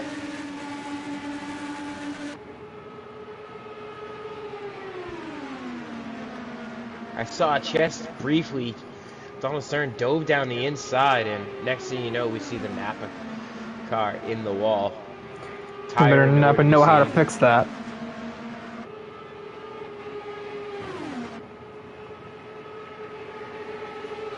He had the run of a lifetime, but he just can't get anywhere because he can't get over 237. That's what Travis can do in 2 gears lower. And again, once he steps out, he's not going to have that slipstream helping him get that top end. You can see it right there, pinned.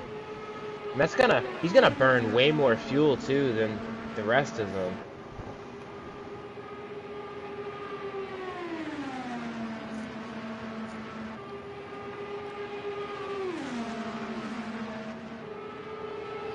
His only help is the fact that he is in slipstream. I don't think Travis fully fueled the car. What is Travis at? He's at 55, and Then again, he's running lower gears than Jackson Turner is, so that might also be helping him. Him being Turner in this case. there he is. Mr. Loose himself, up into P4.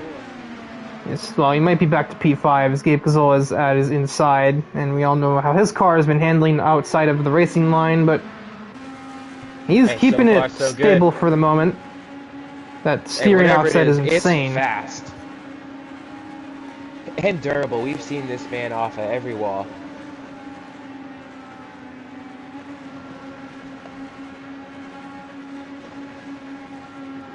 It's not a usual line through here. Has he just found the line that makes his car more stable, I wonder? That's what I was going to say. It doesn't seem like the rear wants to step out as much as it did before, where he's arcing those corners tight. And again, though, that's just not going to be that fast.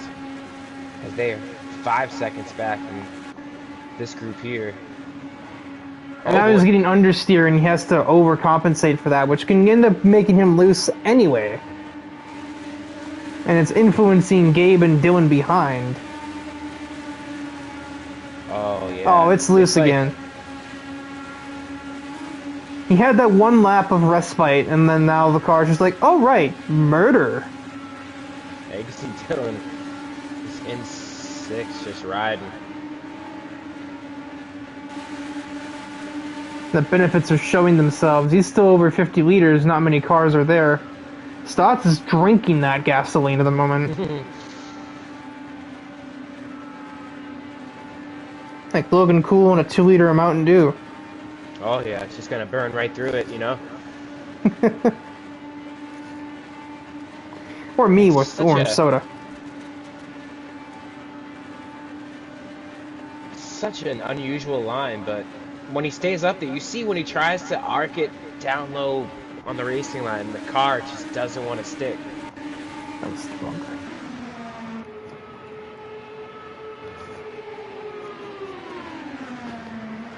Donald Stern, the lapped car, is still in the midst of this field here. He's net 10th, but he's sticking with Stotts, for better or worse. As Gabe Gazzola looks to pass Dylan, I think, yeah. I think he was behind him before. That's a huge spin. Dirty air was taken right off this car. How bad is that? Oh, that's terminal. That's a rear tire. It's only a matter of time. But I think we were able to stay green on that, as the tire is not on the racing line. It's just it's a few feet below the white, but that's all that matters. Yep. Jackson Tate just can't quite catch these guys.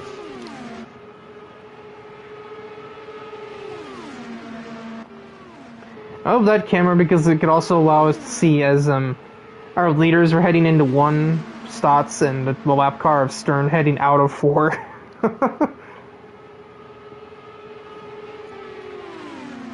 Eventually Tate might get involved as well. All 3 of these drivers have relatively equal fuel usage.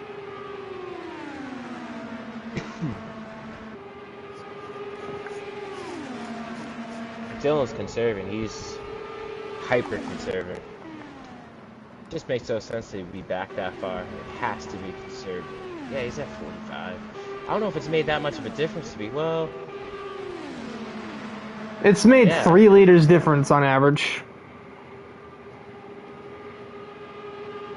It'll continue to add up. It'll end up being about a 6-7 liter difference by the end of the run, if we have no more yellows. Oh, if you're Dylan, you don't want to see yellow now. You've already committed to the strategy. You got to see it through.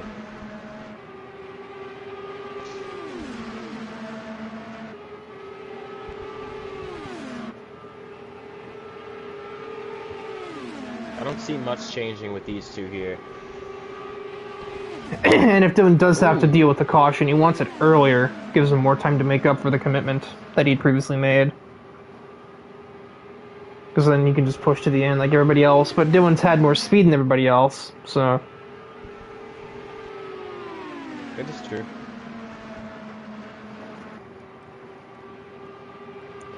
The race feed is very intent on reminding me that Donald Stern has a blue flag. It's told me 6 separate times. Probably because he's still there with Matthew Stotts. This is the trackside camera. Come on! There we go. I think Stern's trying to drag Stotts up to the other 3, but it doesn't help because his car is so unwieldy. Whoa! As we've just, yeah, case in point right there. That was, hairy. Another spectator moment for you.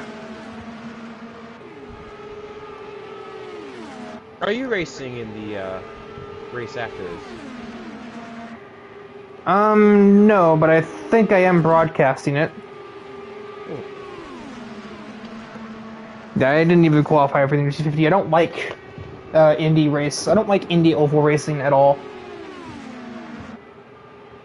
Yeah, I'm just seeing on what not to do. Yeah, unfortunately, I'm not very good at not doing that. Same. Oh, lap car is gonna get in the way. AJ Knickel is making a bit of a concertina of himself. And might give Turner some big summons. Never mind, Tate's gonna decide it's his opportunity. But he can't get on the outside of Turner, though. Lap car knew his rights. Turner can't do anything. Turner's not gonna win the race as it stands. He can't make a pass. Unless there's something that I don't know. The conservative Dylan is still hanging with Matthew Stotts, who's just seems to be putting it all on the line, and then some at the moment. Yeah, no disrespect to Matthew Stotts, but being behind Matthew Stotts is not where I want my car. No. Yeah, see? I know.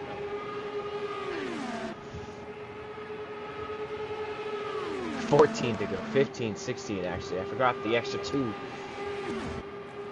So, yeah, it's 16. This is lap 85, technically.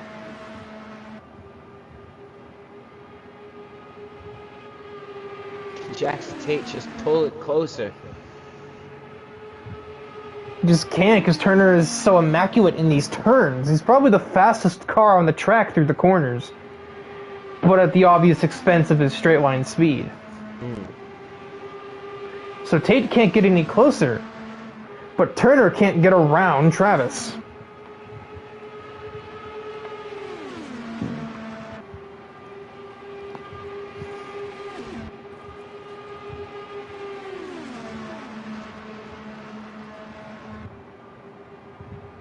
I'm sure as we see it go on, we'll see him try and make something of a move.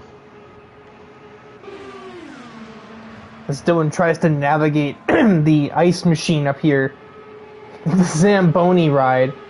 That's a tall order, especially for somebody who's trying to go easy on their resources instead of being hapless and frivolous with them, which Matthew Stott seems to have been doing thus far. 15 laps to go, I believe. Quick maths, 13, actually. That Jackson Tate's just holding that like 6/10 gap.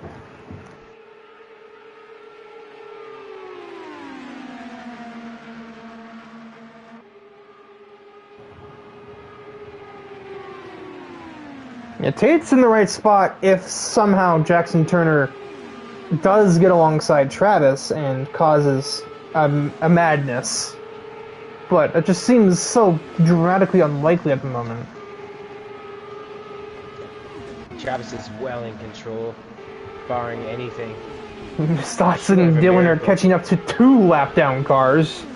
They've been with Stern this whole time, but now there's also Fidel being ahead. Ah! Wow! I went to say wow, I almost coughed, but wow. I thought that was it. I thought that was it. Dude got down with the sickness when he panicked. Car's been edging tragedy the whole race. Ooh, it's just incredible that he's... what is happening here? Fidel's giving them the lane. Donald Stern isn't. AJ Knickel not even worried about it at the moment. This is just chaos right here. This is some endurance racing type nonsense that we're looking at. Yeah, Matthew Stotts that's as sideways as I've seen him all race. That was... wow. His car's probably even more unhappy right now, because now he's got dirty air in his face, but he's able to clear that, at the very least. Compromised line, though. Saves it again for, like, the 94th time. Here he slides up into AJ, and he should be on his way. Dylan Bam has to take another minute to negotiate Knickel,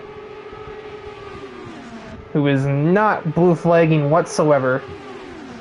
The leaders are coming up on lap. AJ Knickel is the one around, in fact, and that might be a DNF for the Canadian. That was, yeah, that's the kind of hit that a rear tire cannot take. Oh no, its front tire is gone. How? He backed into the wall. I wonder where that tire is. That could still be a yellow yet. He's probably having to ask people to inspect the road ahead. There's a bit of debris. That tire's off the racing line. Yeah, I mean, I didn't see it, so that means it's not on the racetrack. Now, Travis is out of control now. I think they might be both thrown off a little bit by the possibility of the caution. What's happened to Jackson Tate? Oh, it is caution. They're calling it. Probably, there was a little winglet on the track that I saw. Part of AJ's end plate, I think. That might be what we're counting. And this changes a lot, because that puts Dylan an opportunity to pit with everybody else, probably, because I don't think anybody is good on fuel to the end. I doubt anybody's trying to chance it. We've seen what happened earlier with Fidel taking risky pit strategies. Lost him 2 places. That was the low risk and low hazard. Fidel got helped out by Donald Stern. Now they'll be lining up together. But yeah, Dylan's ducking in now. And he's thinking about it. Yeah, you can tell he's not going. I don't know who he thinks he's fooling. Nobody's behind him to be fooled. So everybody stays out. I guess the safety car does give people a chance to save a few liters and probably make the last 10 laps of the race. I don't know if that's going to be enough fuel. I don't think so. I don't even think with conserving you'll be able to do it. We could see people running out here. Towards the end. I think you use like 2.5 per lap. Yeah. So actually running it, like you're gonna be running with 10 to go for the Indy 250, not 8 to go as of right now. You're not gonna be conserving. Not that much. I mean, yeah, these laps will hardly count. They'll be like maybe a liter of fuel, but that's still. I don't think that's saving enough fuel. They might be cutting it extremely close. I see a tire on my screen. It was just doing an absolute... Yeah. That's doing a incredible spin. Then again, I feel like if everybody is staying out, then I think everybody must know. Because that's not the kind of mistake that the entire field makes. There'd be at least one person that's not sure. Tate's only got 17 liters left. Oh. He's on the higher end of it, too. Stott says 8. That is absolutely not enough. Maybe pits were closed, possibly. Yeah, that could be it, too. Jurgensmeyer and, well, Fidel are good on fuel. Oh. I would have faith that those two have enough, but nobody else if we were to go green from here. Yeah, Fidel still a lap down. Nope, never mind. It all caught up. Nope, he's 2 minutes back. You know, he's on lap 90. Well, he's on lap 90 for us, 92 in game because of the formation laps, but. Yeah, they gotta be fitting. People are running for a skier here.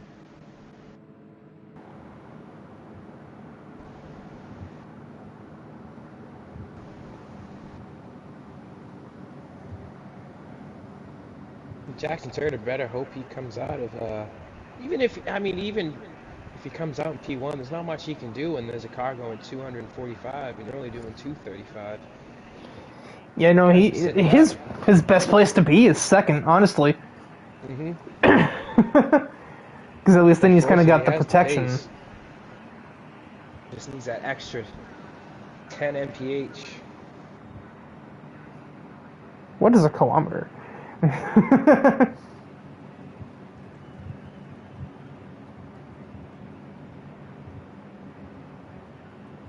Catch your breath, refill your drinks, because we're going to have a good old shootout here for the Indy 250.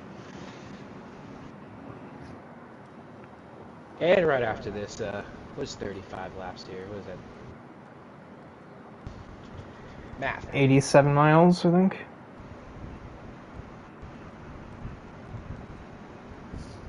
87 and a half. Nailed it. Quick math. And we'll be racing for P17.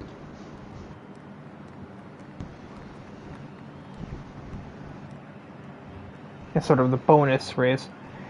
We'll see if the pits are open here. I have to assume that was what was going on. Yeah, everybody's diving in now, so... I mean, well, at the end of the day, why wouldn't... Whoa! Bold claim from Scarborough. I mean, that's the thing that maybe one person might think, especially when he's got 18 in the tank. That's more than most have, and I'm surprised Jurgensmeyer isn't doing the same, because he has even more fuel. We saw Fidel do it earlier, and he was able to maintain the lead by staying out. Maybe Scarborough saw that. Yeah, or at least stay near the front. I believe that's AJ pulling up. Yeah.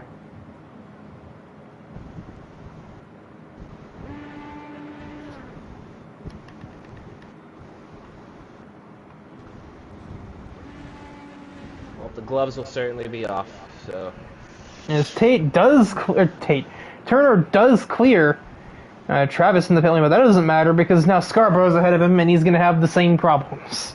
I think that's actually going to help out Scarborough because he's got a guy behind him who can't necessarily get by him with top speed. He's going to be a cork in the bottle holding up the rest of the field. And look, Dylan's right there, P4. You know, he's got speed. He's been up front the majority of the race. Scarborough was up front for a little bit, then had a bit of an incident, dropped him back down, but he's managed to come back from, what was it, a lap down? We saw him out of the race by almost one tether away.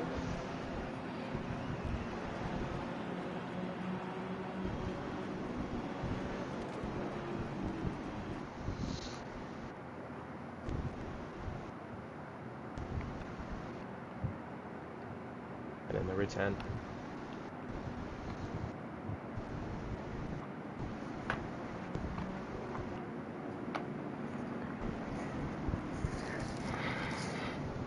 Yeah, this is going to be the start of, as we were going green this time, I'm fairly certain, so it'll be the start of 94, leaving us with 9 laps to determine the winner of the Indy 250. Jackson Tate drops from 3rd all the way back to P6. Can't rule out Stotts either. It might be loose, but it is fast. He's kind of overfueled it. I don't know if that might be a bad thing or a good thing, to be honest, though. The extra weight might distribute itself differently.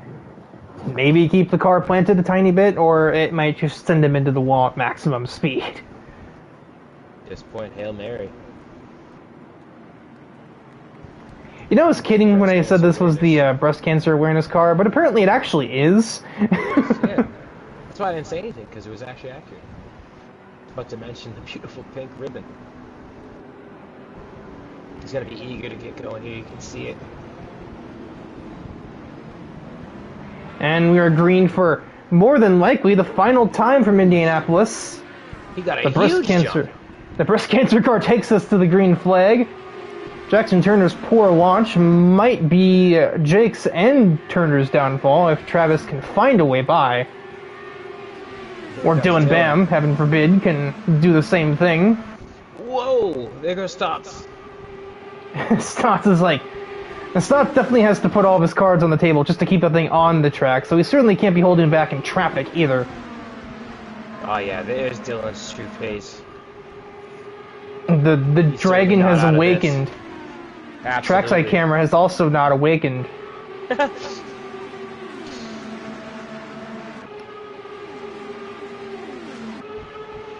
Stotts will have to negotiate his teammate with that car. That can be very scary when you don't know what your vehicle wants to do at any given moment. So far, that thing looks planted. Looks like it's working for him finally. And what a time for it to happen. Yeah, but is it too little too late? We're only going to have 7 laps to... Or, well... 6 laps to go. 5 coming too. I believe Turner is still in the same problem as I think Scarborough's able to pull 237 on the straightaway. Oh yeah, he's got the same setup I think as Travis did. So, yeah, he will remain ahead of Turner so long as he makes no mistakes. It'll just be down to, can Dylan get there? Or can somebody else even get there? Because Stotts obviously has the hot hand, for better or worse. Looks like it's fading again already. Here comes Tate. Yeah, we saw an awkward turn 2 there, and Jackson Tate is right there. 3 laps for him. The car fades quick.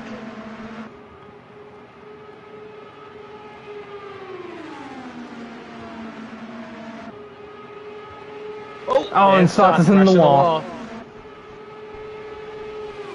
Turner gets, well, yeah, just repeat history. He gets right up to Scarborough, but he can't do anything with it. You'd almost have to make a surprise move on a corner entry, because he can't get him on a straightaway. Yeah, but just when you're both going full throttle into the corner, what move can you make? You have to dump him. Don't put that in any idea... Words? Don't put that idea in anybody's head. Yeah, Dylan's not able to keep touch with him. It's unfortunate. And Dylan doesn't even have the cornering speed that I thought he would. He has got it all in the straights. Scarborough with a master strategy. 3 to go. How desperate does Turner get? Does he make the joke? The outside. He can't do anything though. It's just as soon as he pulls out, he's got a parachute. That's basically his only hope, though. He has to just try a different lane on the way in and just send it, because he's got the cornering advantage, as marginal as an advantage as it is. It's still something. And it doesn't take much to catch somebody off guard. The difference is, catch someone off guard versus put somebody in the catch fencing. 2 to go. Yeah, Dylan's fading from these two here. And Dylan might almost be under threat from Van Oostendorp if he doesn't get his stuff together here.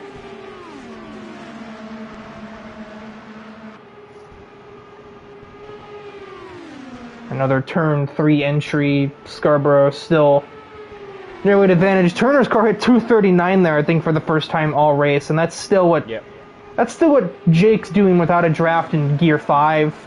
It just... Yeah, he hung back trying to get a run, but that's not going to do him any good. White flag. Oh! He's got nowhere to go once you get there. Yeah, Turner's trying to force him to take a different line, maybe cross him over. There's nowhere to cross to, though. This racetrack ain't that wide, Turner. He's got to make it as wide as it'll get. So close, yet so far. He can't do anything. Turner Scarborough with a master call. And the background is going to go 2 wide for the lead, for third. Brain.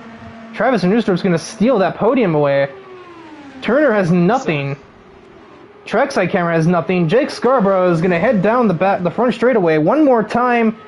Jake Scarborough wins the Indy 250. What a strategy. What a strategy of the day. Van Oostendorp will grab that last podium spot, and a bit of pinball from Dylan Bam leaves him in P4. We saw this angle. We saw Jake Scarborough out of the race almost, just a massive shunt into the wall, and all that leads to lap 102 crossing the yard of bricks. That is awesome. To finish first, you have to finish.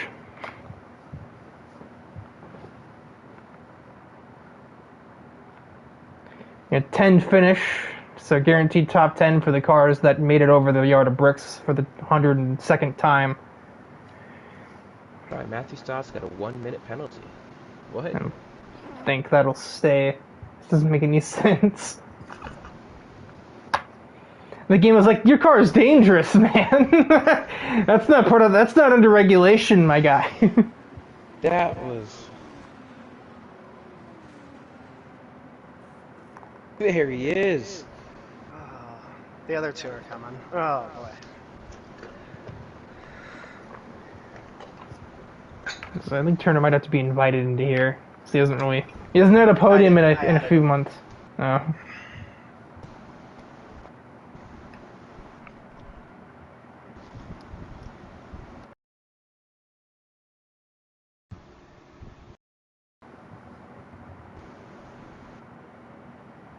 Now, Billy, if you were not opposed, I feel like you might be the better guy at doing the podium interviews than me.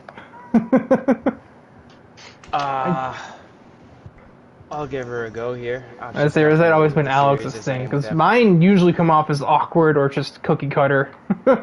Alright, well, let's open it up with the, you want to go winner or third place here?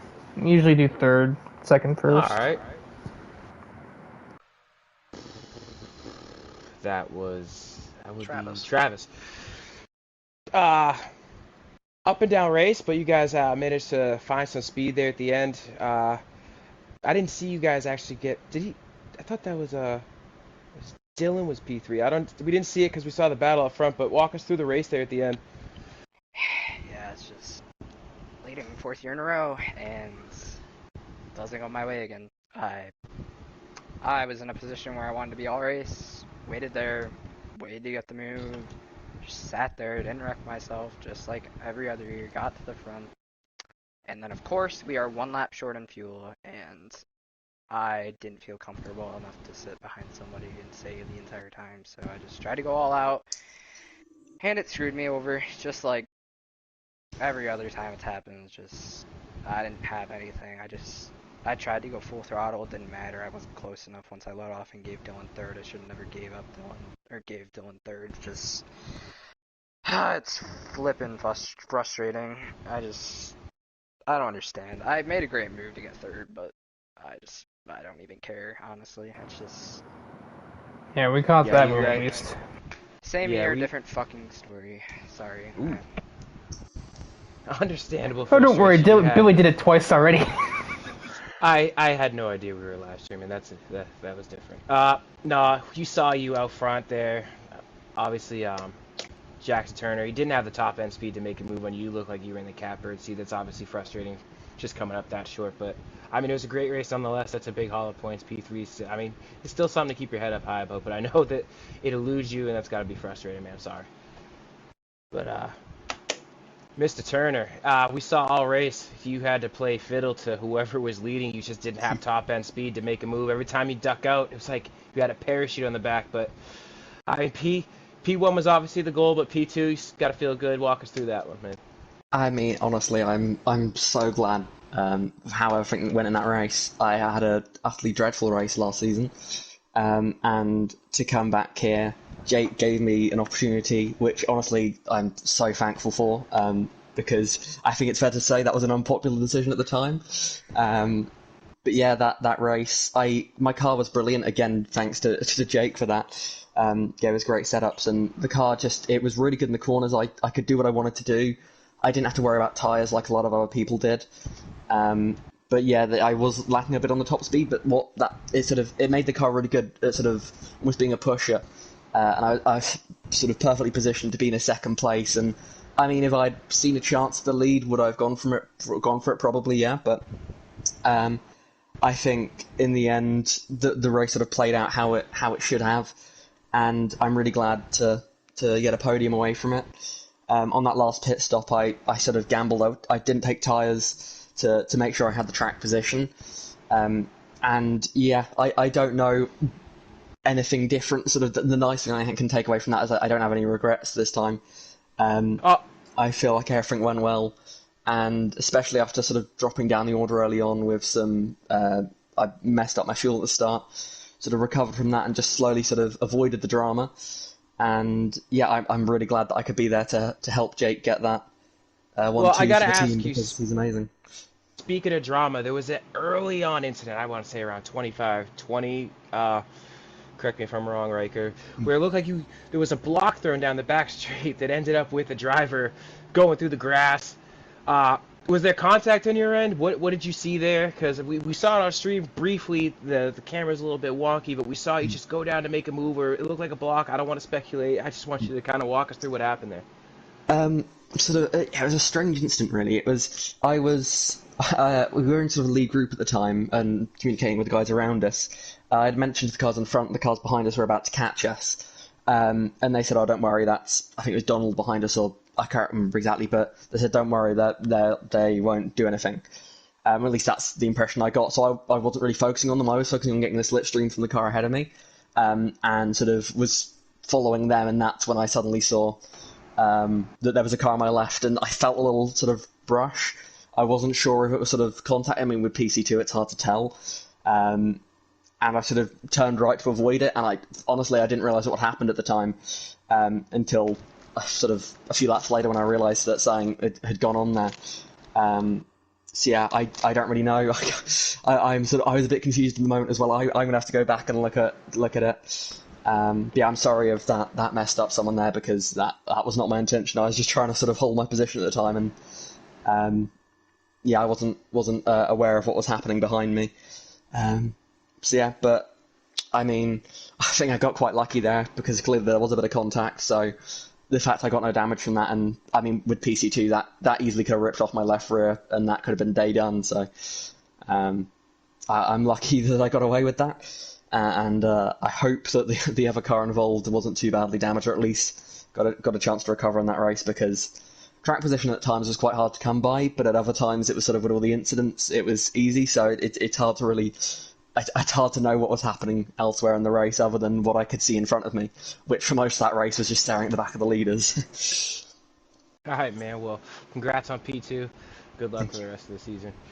And the man, Jake Scarborough I mean, I got to say, that's one of the hardest hits I've ever seen in this game, and with a chance for a driver to recover. But to recover to the win on a brilliant call to stay out at the end, walk us through that race, because there's a lot to take in there, man. I don't even know. I've been sitting here listening to everyone else talk, and I'm just kind of been thinking about what I'm going to say. But, we started well from quali, being single car runs. I had no confidence in that. I felt like I was going to start deeper in the pack, but at least with the guaranteed lock-in, I knew I had a cushion to lean on, and luckily got to start higher up than I expected. Then the crash happening didn't really help.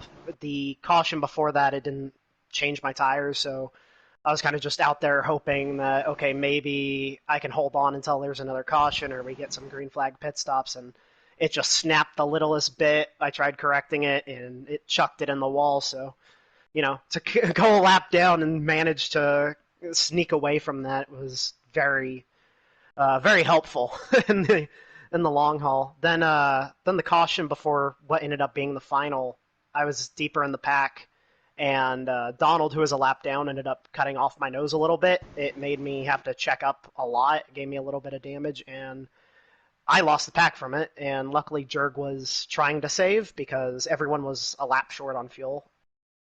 So I got to kind of hang out with him. I ended up just saving naturally, I guess, from the damage, and I was like, all right, well, when this final caution came out, I was telling Jurg, one of us has to stay out, and he wanted to pit, I stayed out, and I just had to hope that one of my teammates came out in second, and surely enough, Jackson came out second. I don't know how that happened. It's been too many damn years of trying and coming up short and something happening, and to finally get it, it's special.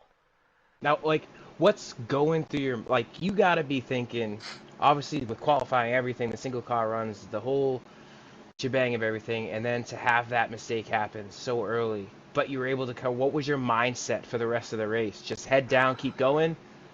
That was basically it. I knew at the time I was still one lap down, so I just needed to get lucky with one caution, and luckily it put me in the right position. And then when I lost the draft, I was worried because we knew some guys in the main pack were going to be good, but luckily everything worked out. So definitely a roller coaster of emotions throughout that race. Well, you earned it, man. Congrats. What a brilliant call there at Thank the end to you. stay out, and it absolutely working. Thank you. I do have to say though, like I feel like I've come in here after multiple races, especially Rallycross, saying I've been a broken record because I remember after Daytona, I was like, it doesn't matter that we lost the Rallycross championship for drivers and team. Obviously, me and Fidel had a shot at both, and we came up short. We lost the team championship by 1 point. I finished, I think, second by 14 in the drivers. So I said we just got to keep our eyes on Indy and hope to do something there and to get a 1-2 for the team. And Jurg and Fabian had pace, but they just weren't there in the end, sadly. But I'm glad I made the decision to get Jackson on board. I had a lot of people kind of complain to me about it, and it wasn't a popular decision, but goddamn, he made it work. Paid off, man. Well, congrats. Congrats to everybody. Congrats to the podium. Thank you. But we are not quite done yet here today, as we are looking at the consolation round, basically deciding positions 17 through 21-ish. And be another 25 laps. I think we've shortened it because we don't have the same grid size we expected here. Well, thank you for letting me join you. I'm going to get set to do this race, man.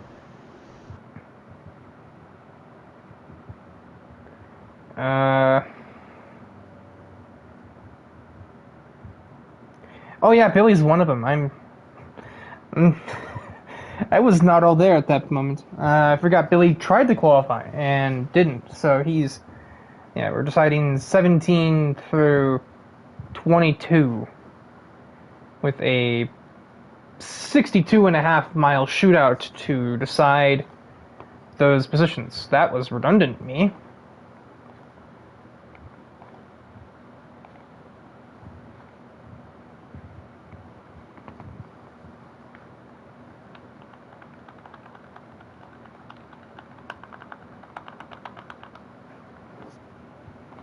I think they're trying to get Billy unbroadcastered.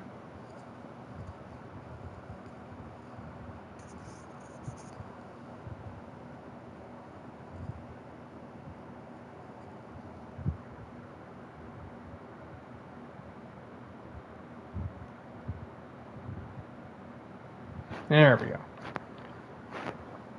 Yes, then AJ can be the broadcaster, so he can just spectate. Oh, Kevin Darrow has shown up last second. So, okay, now it's 17 through 23.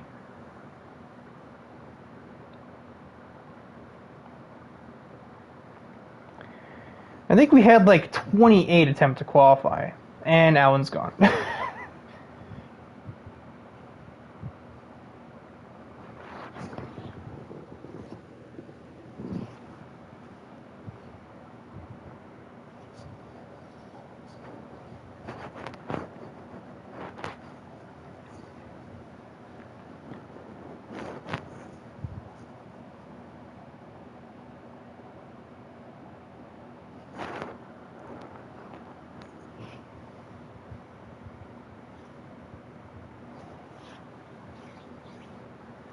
So, yeah, now whenever...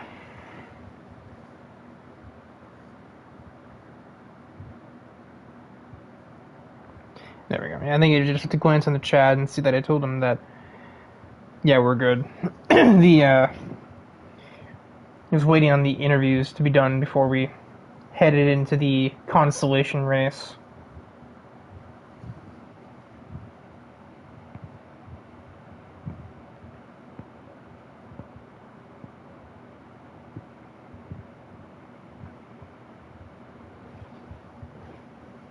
Somewhat a big deal for a lot of the drivers that are full-time that didn't actually make the Indy 250 at all. So that 17th place is going to be somewhat crucial.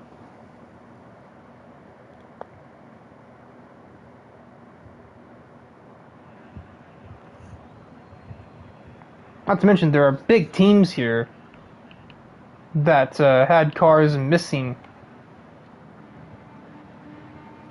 I'm having a short qualifying for it and everything, huh?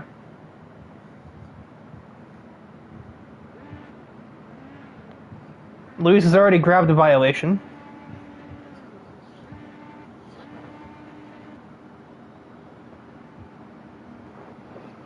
Yeah, there's some big teams here that kind of had missing links, as it were, who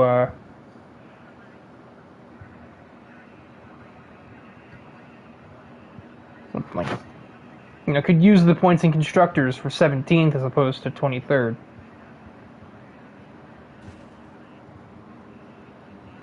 I have to sort of like take a minute to get myself back into the flow of commentating the race because my brain sort of exited that mode when the 250 ended.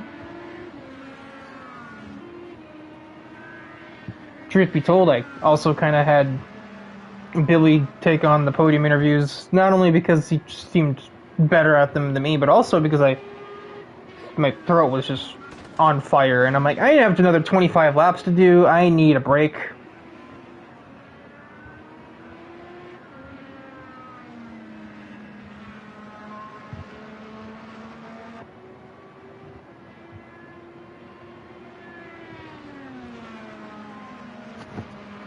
So I believe the first driver to start their lap was Luis Ramirez.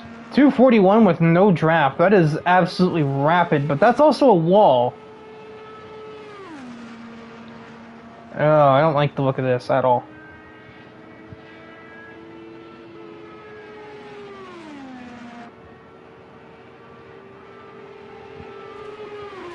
Oh, dear Lord, Billy was just a bit of a space case there. That man was on a lap and you weren't. And now that's a destroyed Penske car. Well, he's got 5 minutes.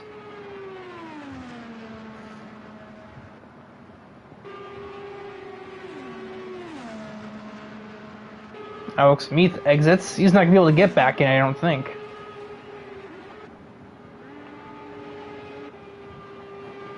Cavagnaro tops the board so far. 30, never mind. Matthew Daly goes top with a 38.8.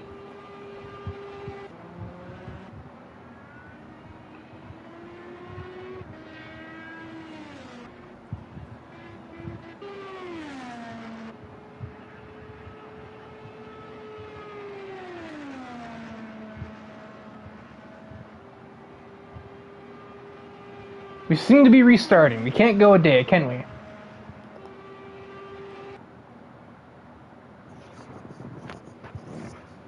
Every week.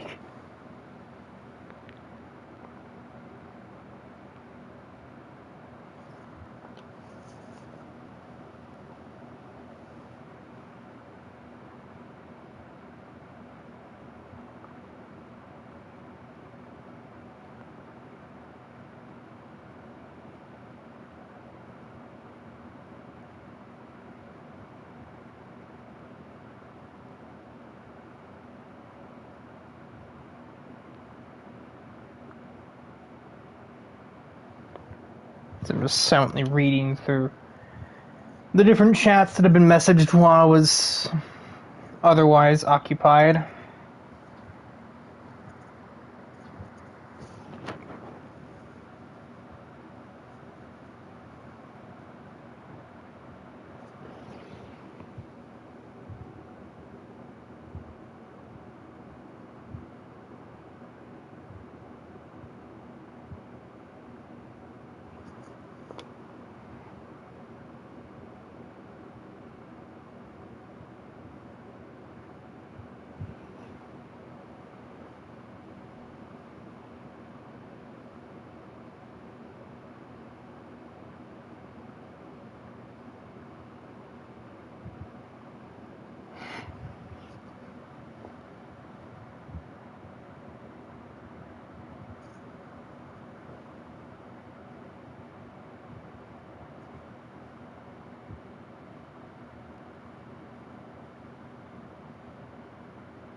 Alright, take two.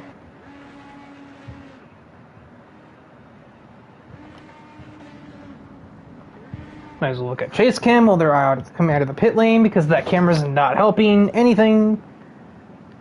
If we just got two pit lane violations at the same time, what are we looking at here?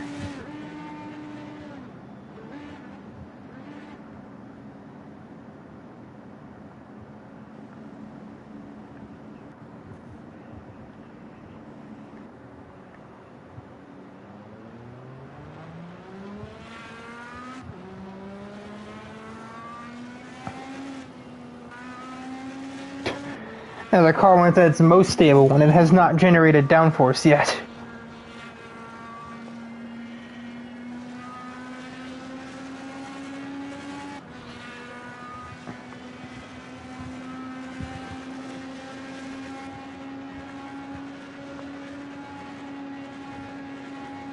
Oh yeah, it's doing 220 in neutral. Yep, makes sense to me.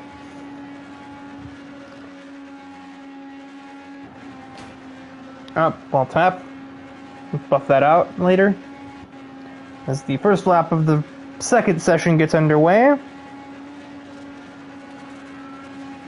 And a session this short, trying to rely on pack mentality is not consistent, although people are still doing it anyhow, as we have a 3-car train here with Kyler, sort of Luis, and it's basically just Kyler getting a toe off Matthew Daly more than anything else. Luis Ramirez is actually pit. I think he may have spun there while we moved the camera away from him.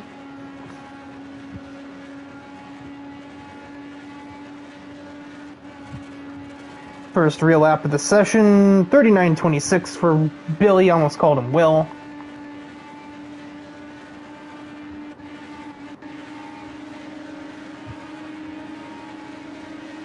Tyler Boggs represents the first lap with Giraffe, 38.63. Oh my gosh.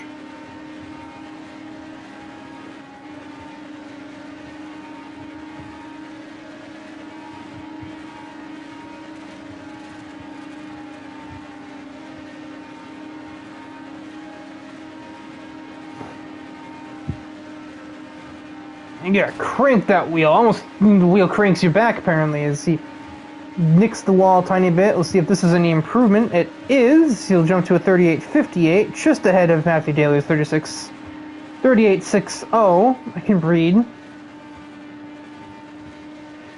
Logan's up 2/10. See if he can maintain that pace into 3 and 4.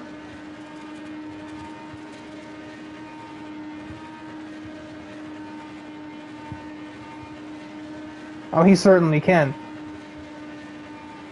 But he's going to have to find a lot more than 3/10 to get near the front two. He's going to probably need to find Slipstream for that. He crosses. It is a 39 flat. So where Billy was, but he improved to a 38.82. Matthew Daly jumps to the top with a 38.519. Now he is letting Kyler Boggs go to cut him off of his slipstream supply and pitting. Billy Tarji may yet have a drafting partner of his own, as he is getting near... who would that be? Luis Ramirez. That might be a little scary. That leg is not an easy car to follow him. What? English? Oh my god. Yeah, I was talking about getting back into the commentary rhythm, and I don't know how I'm going to be able to get back into that. To be dead honest with you. I mean, this race is only going to take about... like 15 minutes, if I account for like a caution or two.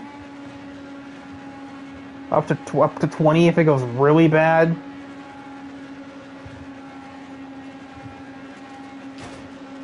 Wall tap again, just buff it out later. Heading up to the start finish, everyone will be starting their final runs here, at least the ones that are on the track. Alan will just barely cross in time. Alex Meath will be the first to finish. We'll go back to trackside cameras. He makes his way around the second half of the track and completes his qualifying session. There's the timer. Up almost a tenth and a half. That's still not enough to jump him over his teammate Alan Cavagnaro, even if he does make that. To the line. Oh, it does jump Alan. He gained more time. There is destruction. Luis Ramirez absolutely has bought the farm coming out of the last turn. Billy Targi did not improve. Alan Cavagnaro finds enough time to jump back over his teammate and over Luis Ramirez to 5th on the boards. But Matthew Daly is going to get the consolation pole position. Just 2/100ths over Kyler Boggs. It was interesting that he managed to beat the guy that was slipstreaming off of him. Speaks to the pace he found at the last gasp there. Billy has a 2-place grid penalty from pit lane violations. I assume he probably forgot to hit the limiter or something. So yeah, he'll actually be starting 5th. We have Luis Ramirez, who's not currently in our plane of existence.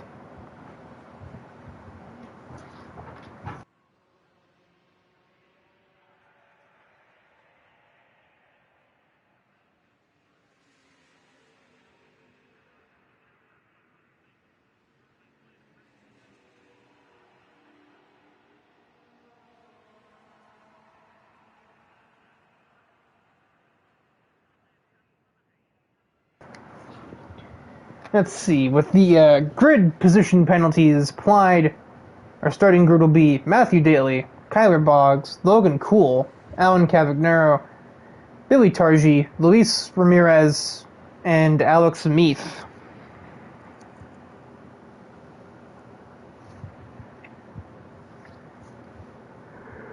A quick 7-car skirmish to see who ends up with 17th place.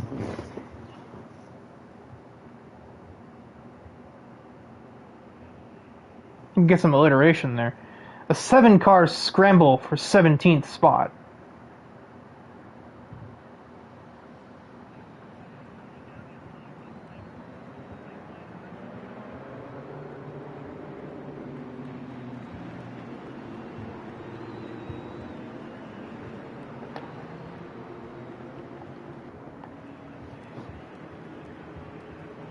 So we wait for the green lights to appear. Whenever they're ready. 3, 2, 1. Green for the consolation round. Who has the better jump? It will definitely be Matthew Daly. Definitively so. Cavagnaro will actually sneak into P2 off the rip. And it's all fanning out behind them. Logan Cool has plummeted to dead last with, I think, a bit of a stall off the jump.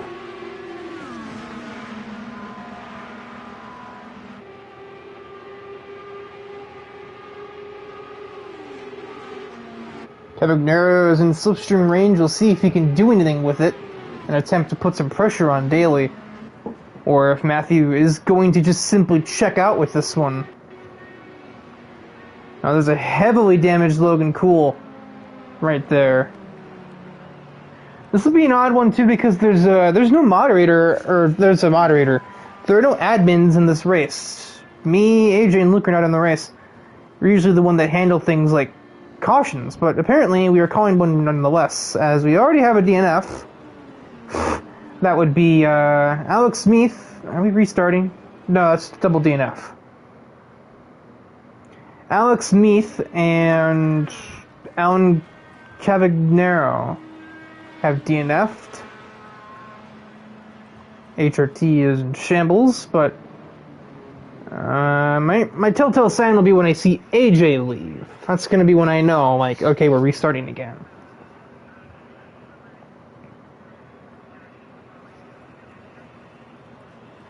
And technically neither Alan nor Alex have left. Their cars are in the pits, but they haven't left the session yet, either.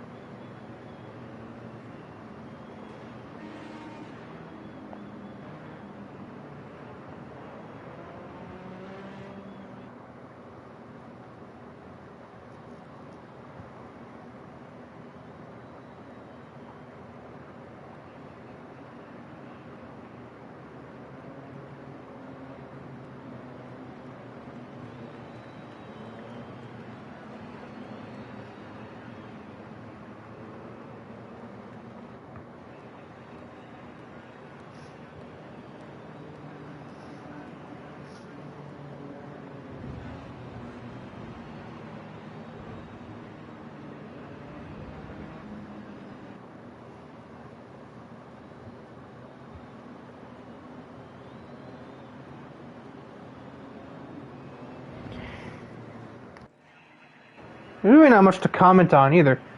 It's a 5-car race. You have Logan Cool in the pits, because I saw half of his wing was gone.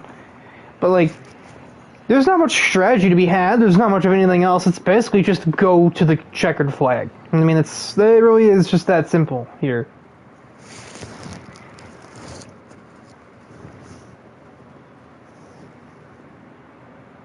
But with only a 5-car race, that concept really doesn't do much.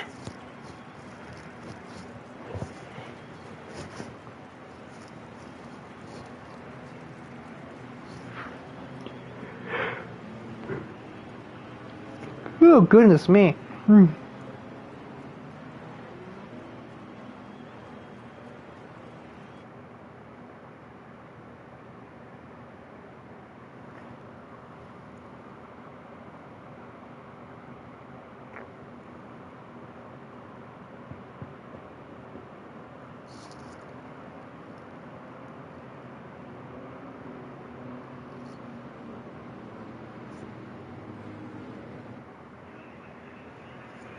Luis Ramirez is doing the most tire warming of all time. He is passing that slalom test.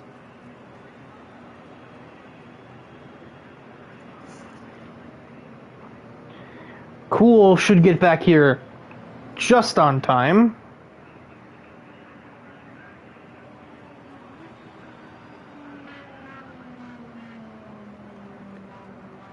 For a second, I thought he was in the road-going car, I'm not gonna lie.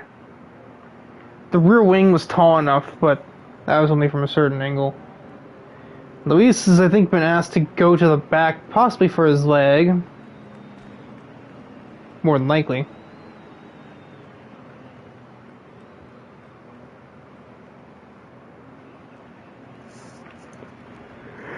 As we await Matthew Daly's throttle input to get us back to green here, and there it is.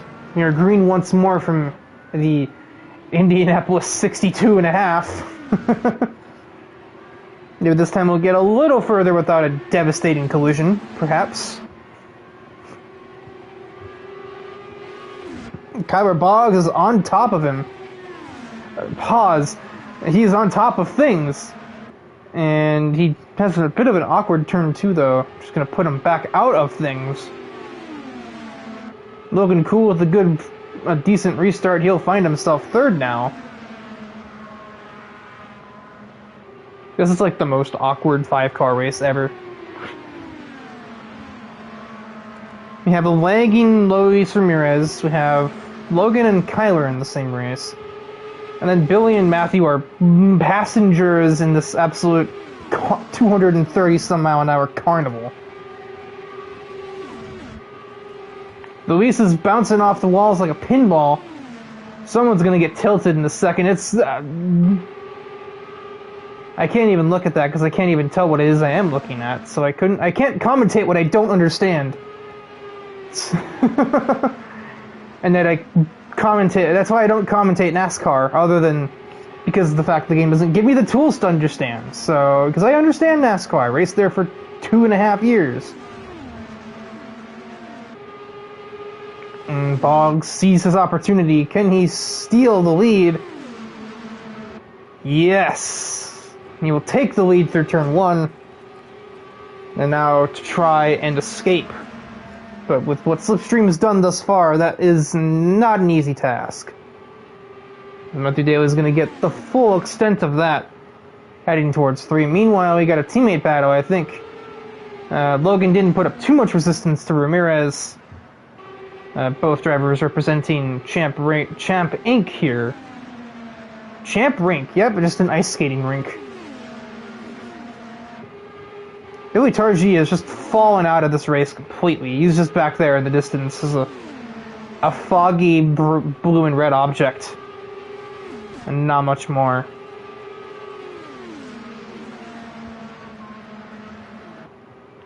Ramirez is around. Yes, he actually is around. Oh, he barely clobbers the wall. Oh my god, he was clobbered by Billy Targi, I think. Some big damage. Is that a big caution flag?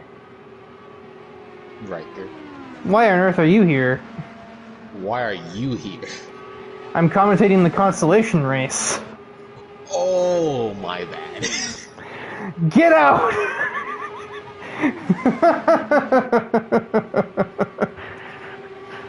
Well, that happened. Alrighty then.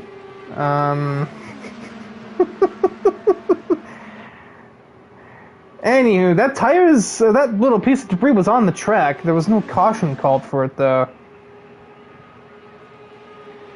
It might just be driver's indifference, and to be honest, I don't want to say I don't mind, because it's not really in the regulations of the race, but also I don't mind.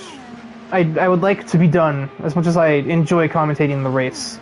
I would also enjoy having a nice drink of orange soda and maybe some Cheez-Its or something. I don't know. My throat is telling me I've done more than enough talking, and I'll probably be doing more talking the second we get done here, because I'll probably be talking to other people. Heaven forbid that thing that human beings do.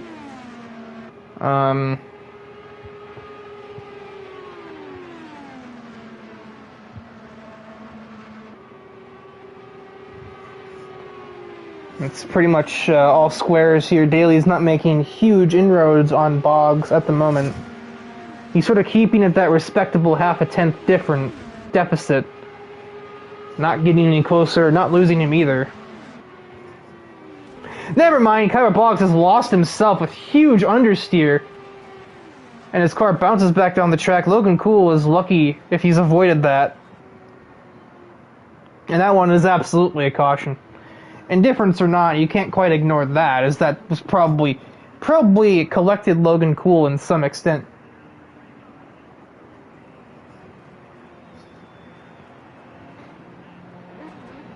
So we got 7 laps in there, I believe.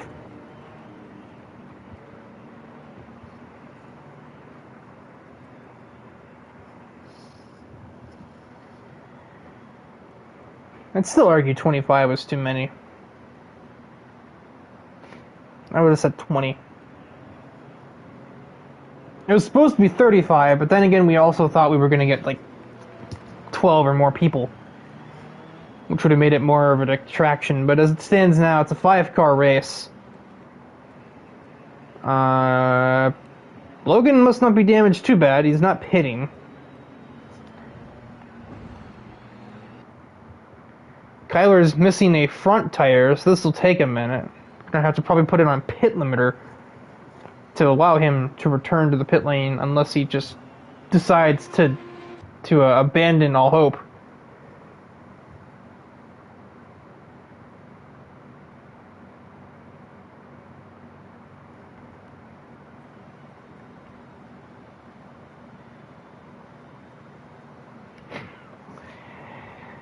Yeah, and the spin we just saw made it look like a tire failure too.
As I'm under the impression we will not be green this time, as, yeah,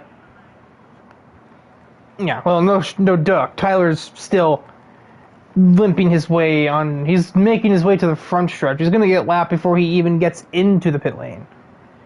So the only way we're going green is if we just ignore him, and I don't really know, I don't think they're gonna just do that, even if it is just a 5-car race of 25 laps.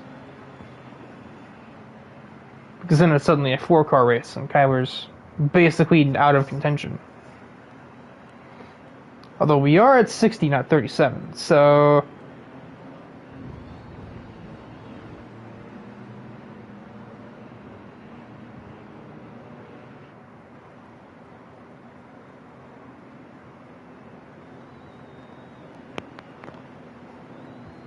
No.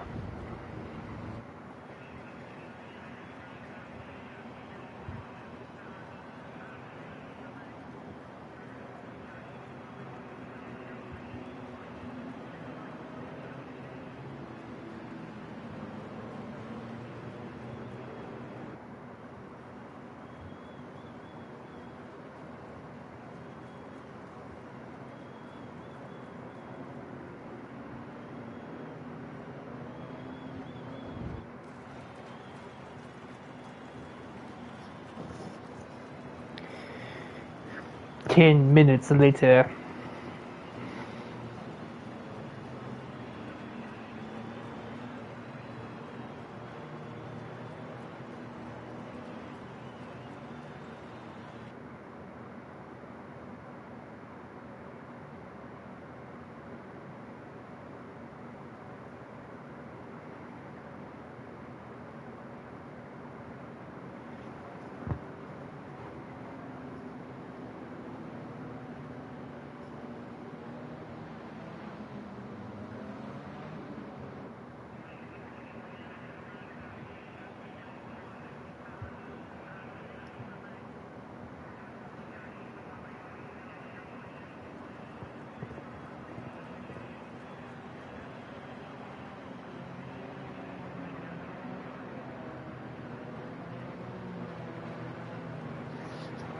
I apologize for the complete silence. There really isn't much to cover right now. I already established on the first caution.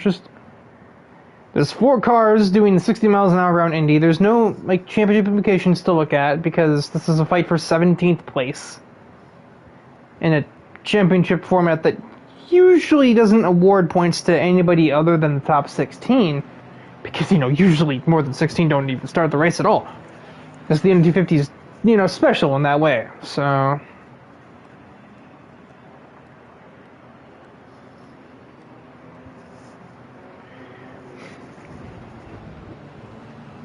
And it looks like I was caught off guard. I wasn't waiting. I was not ready to go green. I was stretching. But we are green for the 3rd time from Indy. Matthew Daly takes us over the Brickyard. And he is well clear into 1. As much as we probably would expect him to be. Billy, he almost got in there as we have just crossed about halfway. Logan Cool is offline, I should say. Nearly out of the race and nearly taking Billy with him, but we managed to avoid a complete disaster. I think if Logan... Actually, no, that's a lie. I was going to say if Billy gets to the lead, we'll have had every driver in the race lead a lap, but... no, because so far the only ones that have are Matthew and Kyler. Logan's not led, and neither has Billy nor Luis.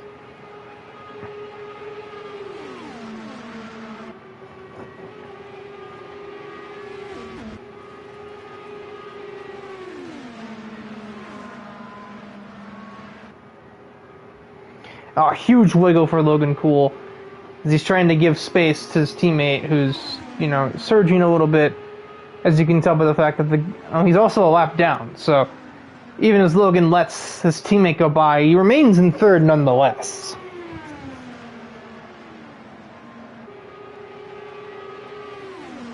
If anything, Logan can maybe hope that his teammate will regain on the 2 leaders, as Billy's going to shoot to the outside, but you can't really do that out there. This is not NASCAR. You don't quite have the grip for that in this.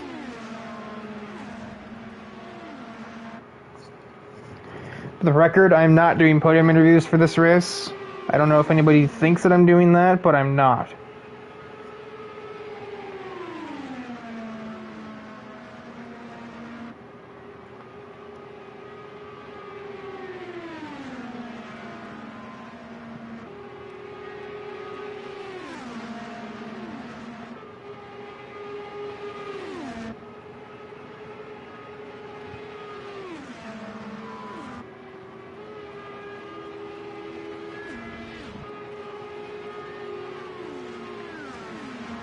as Matthew Daly has begun to pull a lead on Billy Targi. And here comes the lap car of Luis. That's actually let off because of the overspeed that he had over Targi there. And also probably trying to drive with his latency in mind.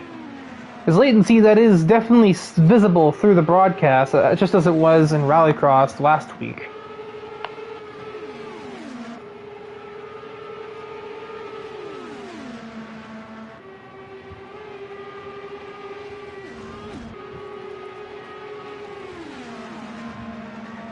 A good, actually no, I think it was a mistake from Daly, has brought Targi back up to him, and Luis is just kind of sitting there ready to create chaos if he so chooses, which is probably exactly what Logan wants. To the outside goes Billy Targi, but there's still not enough grip out there. He's still hanging with him though, and he will have a slightly better exit, plus slipstream benefits will come into play. Change gears, maybe. Oh, he had a huge send into one, and he might... No, he's not clear. They continue to be too wide, but Billy is loose. He is all over the road. Luis Ramirez spins in reaction to Billy's missed corner.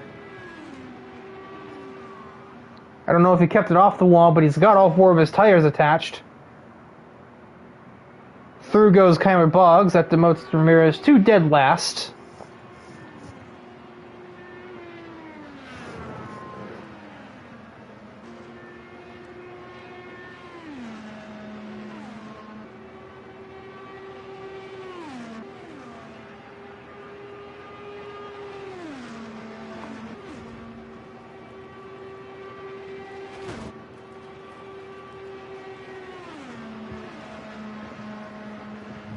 And we have 6.5 laps to go, basically.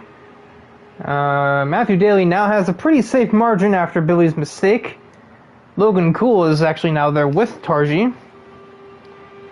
And normally I would say they could work together and push one another up towards Matthew, but Matthew has such a lead at the moment. It'd be pretty hard to overcome that gap in 6 laps.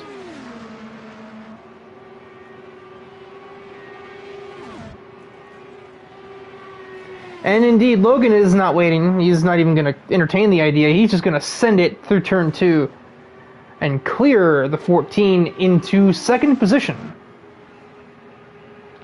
From what I understand, Logan Cool has put in an absolutely inhumane number of hours into practicing for Indianapolis.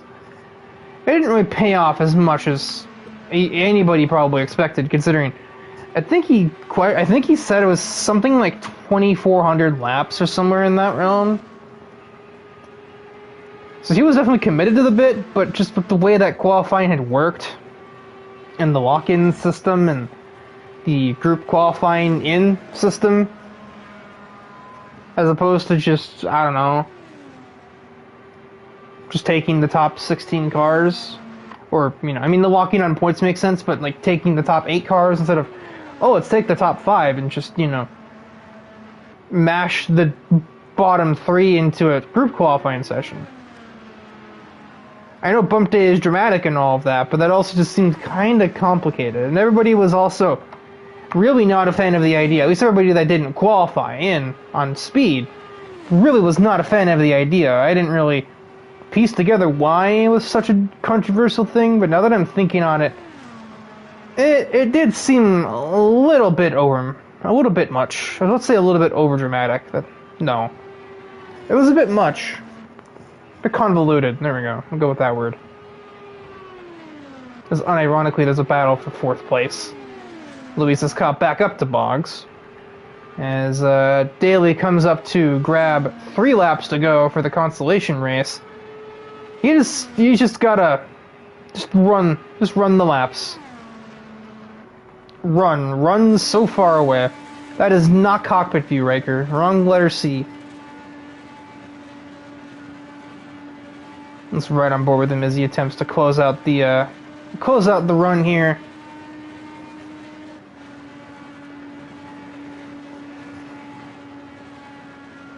And while we're heading up to the line, I'd like to plug our sponsors preemptively so I can get out of here when the race is completed. DIVEBOMB is one of our many sponsors. Just a car sitting there in the pit entry. I think that's unsafe. That'd be Kyler Boggs. His car might be damaged. I don't know. He might have spun. It's hard to be sure. We weren't looking. DIVEBOMB, which supports the league via social media, promotional material, and just general outreach to a community of people. SLP for the same thing on the opposite end of the coin, helping to organize the league and recruit drivers through their extensive forums and other inner workings of that website. Burn Rubber podcast that does mostly NASCAR things, interviewing up-and-coming talents. James McAdam, partnership with ARC, that lets us use his screenshots and other video game photography for promotional materials. And AJ Knickel or AJK Design, since he does, AJ Knickel, the owner of the league, does all of the graphics for the league on things like Instagram, etc., etc. And as turn 4 for the final time for Matthew Daly, he will breeze through the final turn, do a little serpentine, and he will win the Constellation 62 here from Indianapolis. He will take a net 17th place. Logan with a net 18th. Billy will survive, sort of ish, for a net 19th. I am just kidding, he will not. And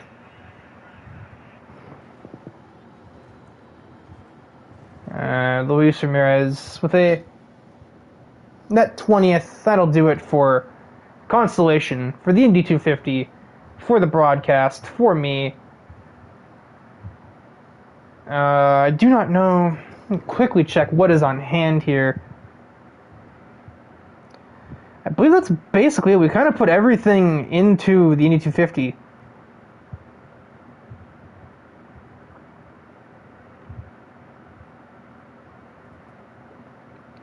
Yeah, there's no other race check-ins, so I do not know when the next race is.